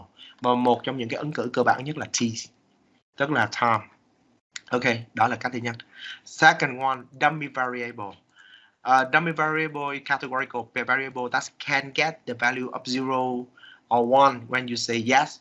You will be 1, no will be 0. For example, when you say that will be if you have a strong computer and you say 1, that means you say yes, I have 1.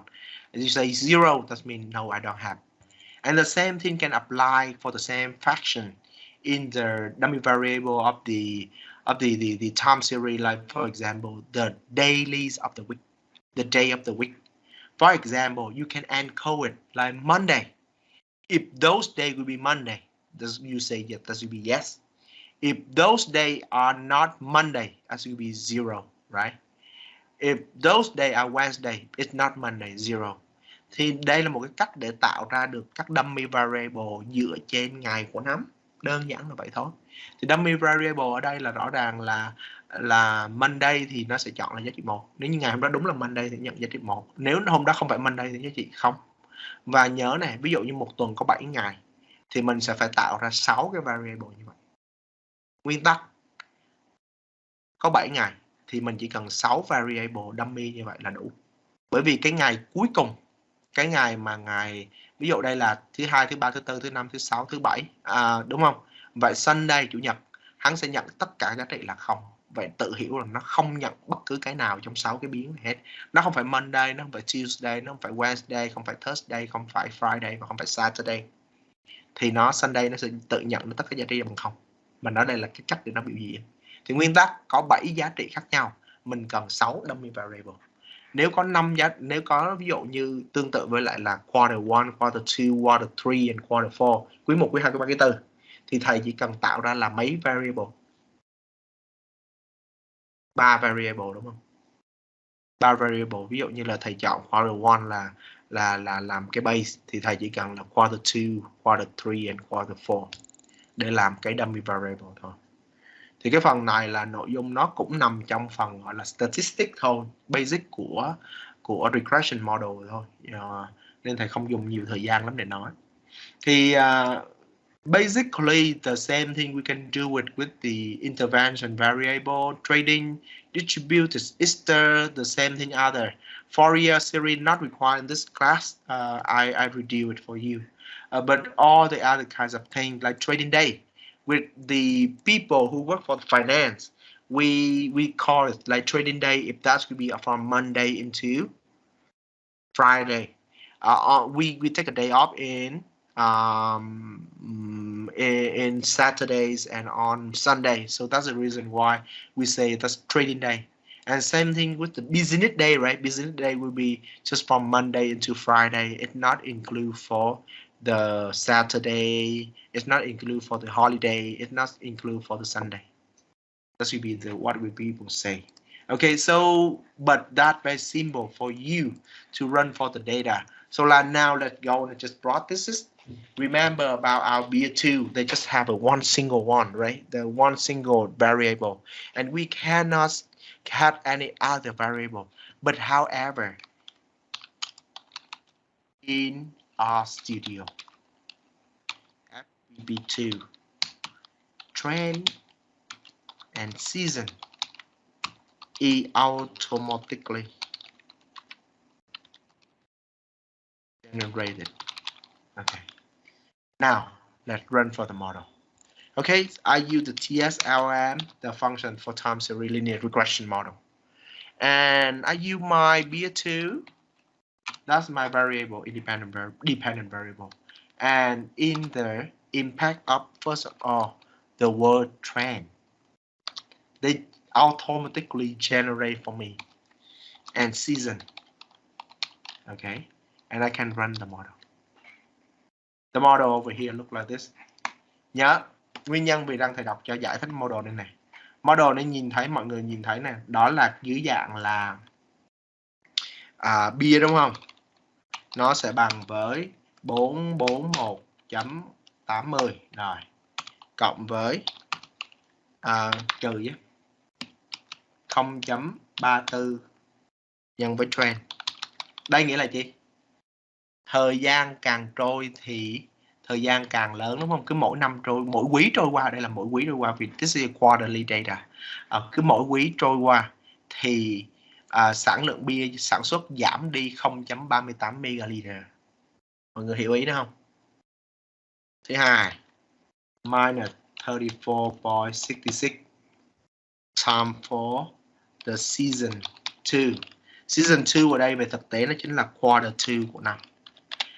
Đây nghĩa là so với cái base ở đây thì có season 2, season 3 và season 4 thì mình thiếu mất season 1. Season 1 sẽ là basement.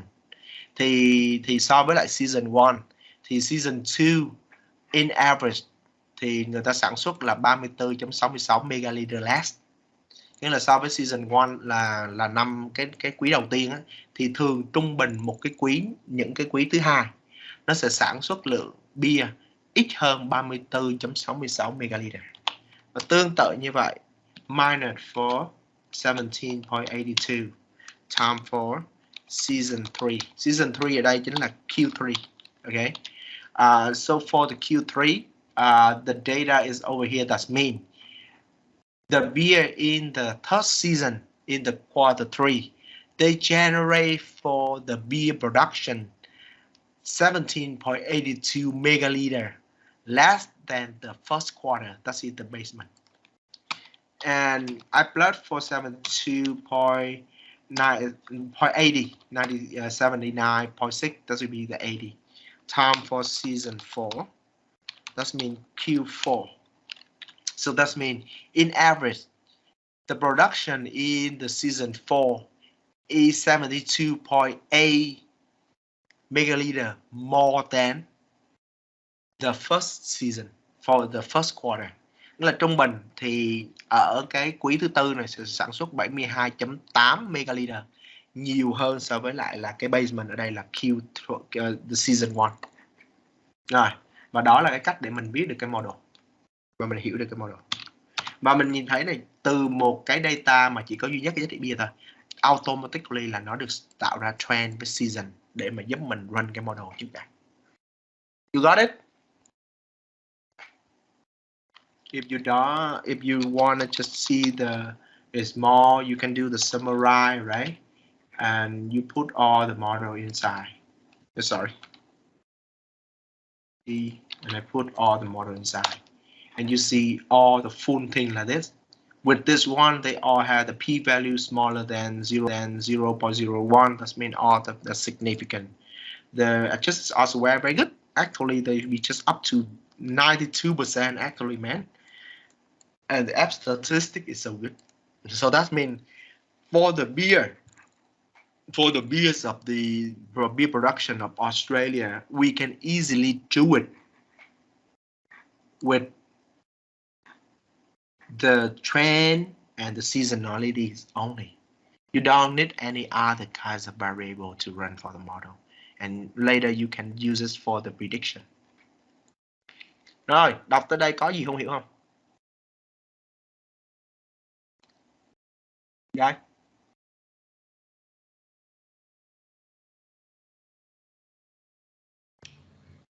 Các em ở trên NT, còn mấy cái season 2, season 3 lúc đó là giá trị tham của Q1, Q2, Q3, Q2, Q3, Q4 hả thầy? Ok, chưa hiểu thì thầy sẽ nói giả sử đó, bây giờ thầy sẽ làm một cái file Excel để tưởng tượng nó ra như thế nào này. Rồi, ok, để thầy lại xây nó luôn, mất mới gì hả? Thầy sẽ grind nó hả? Thầy sẽ lưu nó vô trong máy của thầy để thầy vẽ cho mấy đứa xem thử là cái ý nghĩa của cái model này khi họ run nó như thế nào.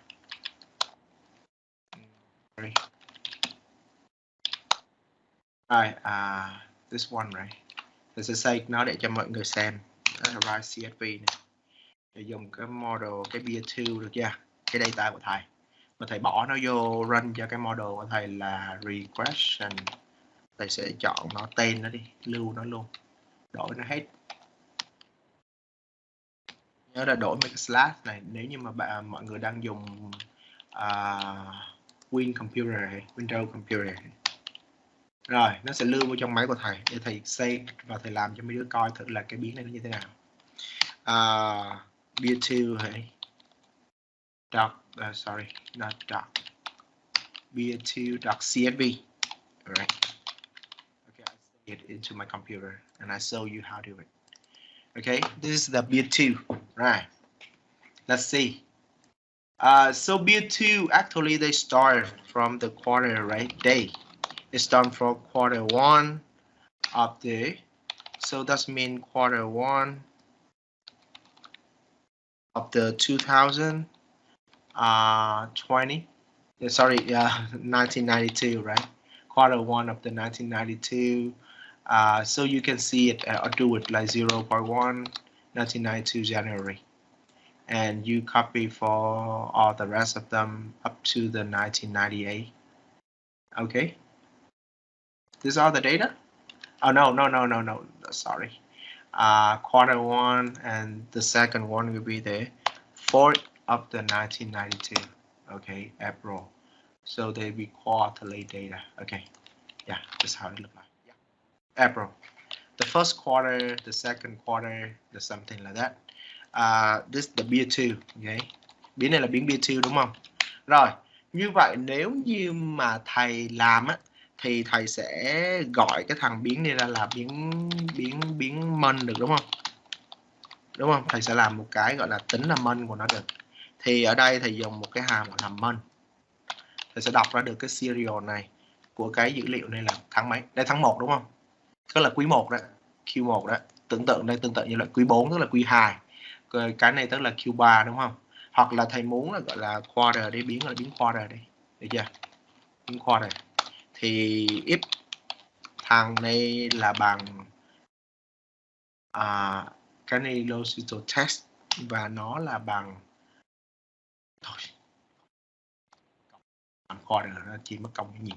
Rồi, tự hiểu đây là coi như là quý 1, quý 2, quý 3, quý 4 đúng không? Thế thì mình sẽ phải làm ra được thứ nhất là về trend thì dễ rồi. Biến gọi là biến trend á, thì giả sử đây là thời điểm thứ nhất trong cái cột thì đây thứ hai đúng không? Và đây là sự tăng dần về thời gian. Đây sẽ là cái biến trend nó tự tạo ra, nó tự automatically generated trong RStudio thì tự nhiên nó hiểu rằng là cái ngày đầu tiên này nó sẽ là biến trend này, bắt đầu nó tạo tới cái biến thứ hai, nó tạo biến season 1. Đó là có nên biến season 1, nó nên có biến season 2, chắc chắn là nó có biến season 2 và tương tự như vậy nó sẽ tạo ra biến season 3 và season 4 đúng không? Thì có nghĩa là nếu như đây là quý 1, mân ở đây là nó thuộc quý 1 thì thằng này sẽ là giá trị chi? Thì 1 đúng không Đạt? Đúng không? Dạ. Và thằng nó nếu như đây là quý 1 của cái dữ liệu này thì cái dòng này nó có nhận giá trị season 2 nó sẽ là giá trị chi? Nó có thuộc Q2 không? Không hết rồi. Không. Và thằng này sẽ là 0.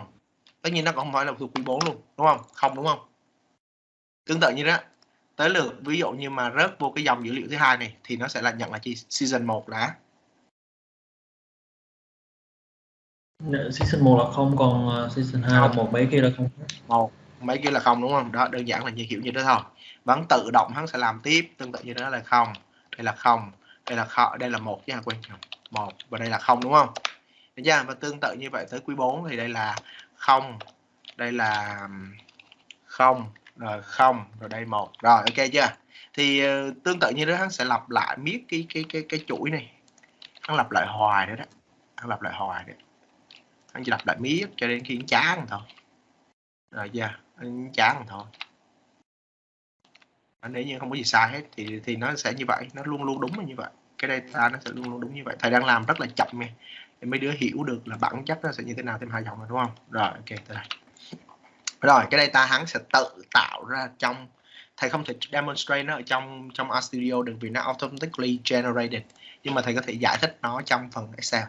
Thì như vậy nhưng mà được cái xịn cái là hắn cũng không cần phải thằng season 1 này nữa, hắn có thể bỏ đi season 1 để làm gọi là season 1 đúng không? Season 1 nó sẽ là base, nó sẽ là baseline rồi. Này, nha. Thì mình tự hiểu nó là một cái base và nó không cần season 1 để bớt cái gọi là một cái thủ thuật ở trong tất cả những cái phần mềm liên quan tới programming nhé, để mà bớt lại cái dung lượng thôi, không có gì hết. Thay vì phải tạo ra cỡ 4 cái nó khá phí thì mình chỉ cần tạo ra 3 cái thôi là nó hiểu được, nó vẫn hiểu được như bình thường.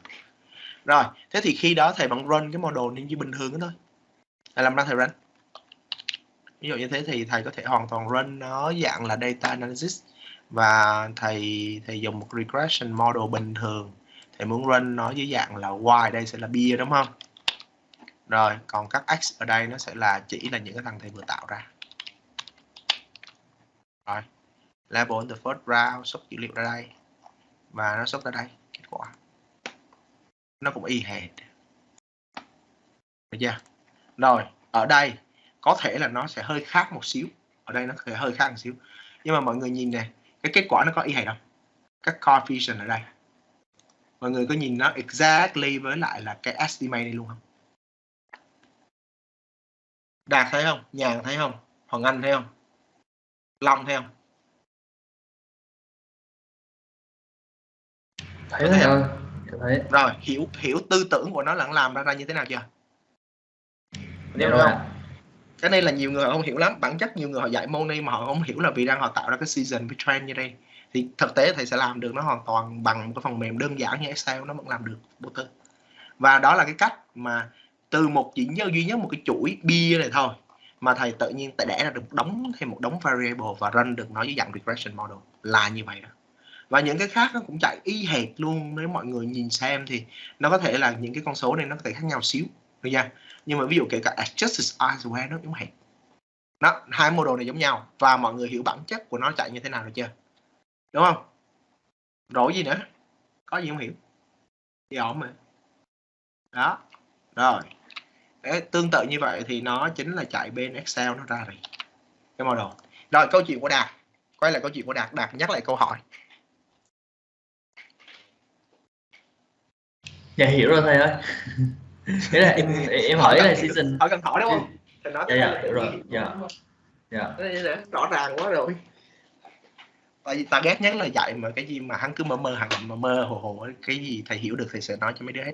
Rồi thì the same thing we do like that. We can run for the just one single variable to generate for regression model, and even like this one, right? We create a kind of like a multiple regression model.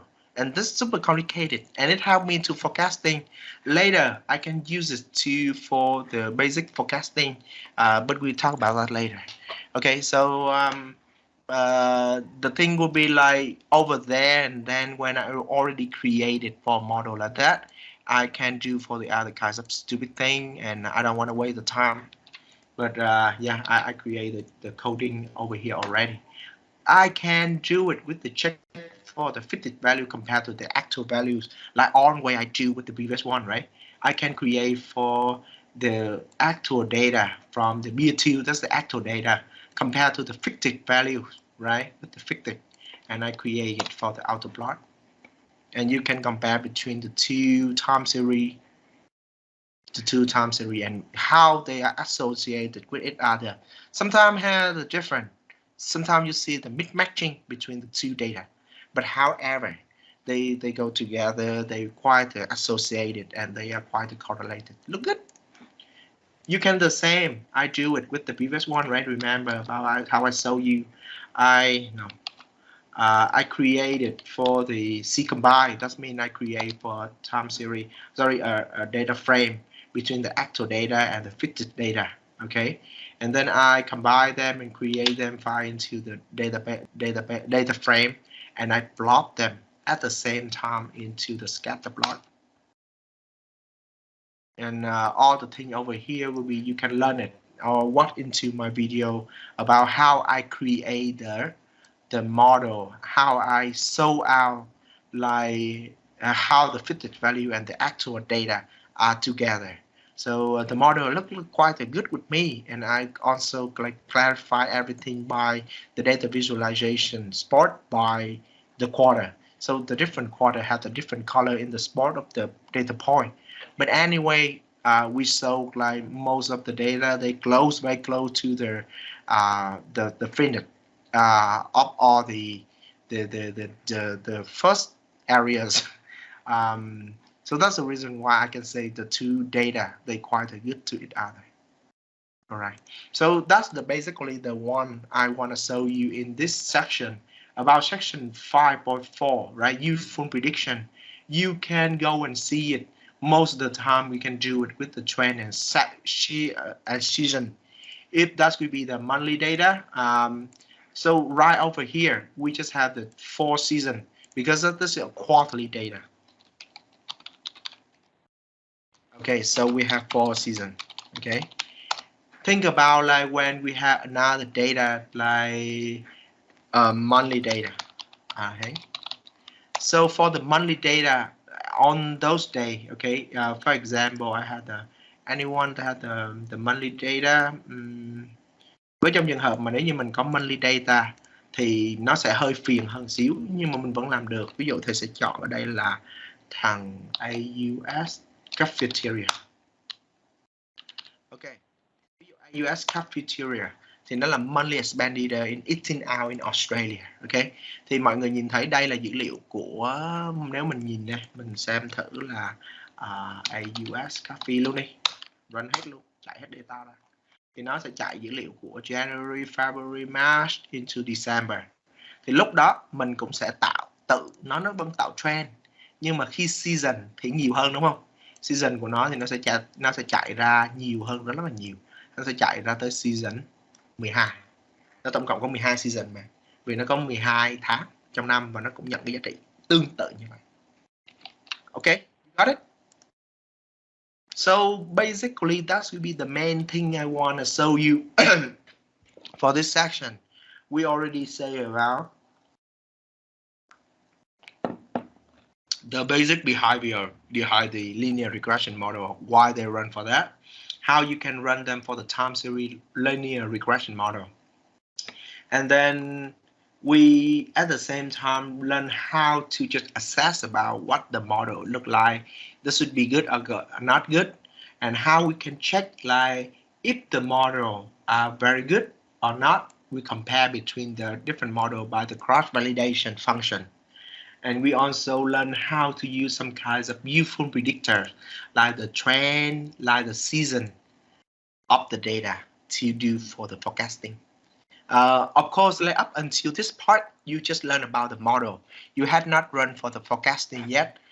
And later, like the next chapters, the next section, like later, you would do forecasting with regression. But that takes time, and I want to take it easy. So we will talk about that later in the next class. Okay? And that should be the thing I want to say today. Any question? Mấy đứa câu hỏi gì không? Tôi nghĩ chắc là học tới đây thôi. Nay học tới đây thôi chứ học nhiều quá 3 triệu nổi. Any question? Dạ em hỏi hết rồi thầy, em không có question nào nữa. Rồi, ok. Mấy đứa khác có câu hỏi gì không? Mấy đứa khác có câu hỏi gì nữa không? Có khi không hiểu. Nhàn có gì không hiểu hả Nhàn? Long thì chắc chắn là hơi cực vì hắn vô sao. Nhưng mà Nhàn có gì không hiểu không? Hello. Dạ không thầy. Không à, xịn mày. Ok, rồi. Thôi vậy thôi, nói về chuyện này. Về nhà làm cái with script submission nghe. Nhưng mà remember là ở trong cái phần này thầy yêu cầu các bạn nộp hết tất cả các code luôn. Bao gồm là phần 1 này, phần 2 này, phần 3 này, phần 4, phần 5 luôn. Mặc dù có một số phần thì thầy không có run nó ở trực tiếp trên lớp, nhưng mà dù sao nó có sách mà. Các bạn có thể run và practice với lại những cái phần script này. Practice ở nhà và explain nó nghe. Mọi người keep going với lại những gì mọi người đang làm hiện tại. Tuần này chúng ta không có bài nào khác ngoại trừ phần script. Tuần sau thì chúng ta sẽ có phần homework. Thầy sẽ assign cho mọi người về nhà làm. Thì homework number 2 thì nó chủ yếu là nó cover hoàn toàn nội dung của cái nội dung này thôi, của cái phần time series regression model này thôi. Vì phần homework number 1 đã cover những phần nội dung trước rồi, cho nên phần này chỉ cần có đây thôi. Rồi, nếu như không có câu hỏi gì hết thì buổi học của chúng ta hôm nay vậy thôi, cho bay nghỉ. Chứ thầy cũng công nhận là nếu như mà học cỡ 3 tiếng thì bay chơi nổi đâu. Mà thường thì đúng là học cỡ tầm 2 tiếng như là bay chịu hết nổi rồi. Ok chưa? Good. To go? Yeah, good. Okay, we'll see you. Okay, let's take a break. No, sorry, let the class be dismissed from now. Okay, we'll see you later in the next week. If you have any question, just let me know. Right? Yes, thank you. Okay, thank you guys. Okay, see you next class. We'll see you later. Right. Bye.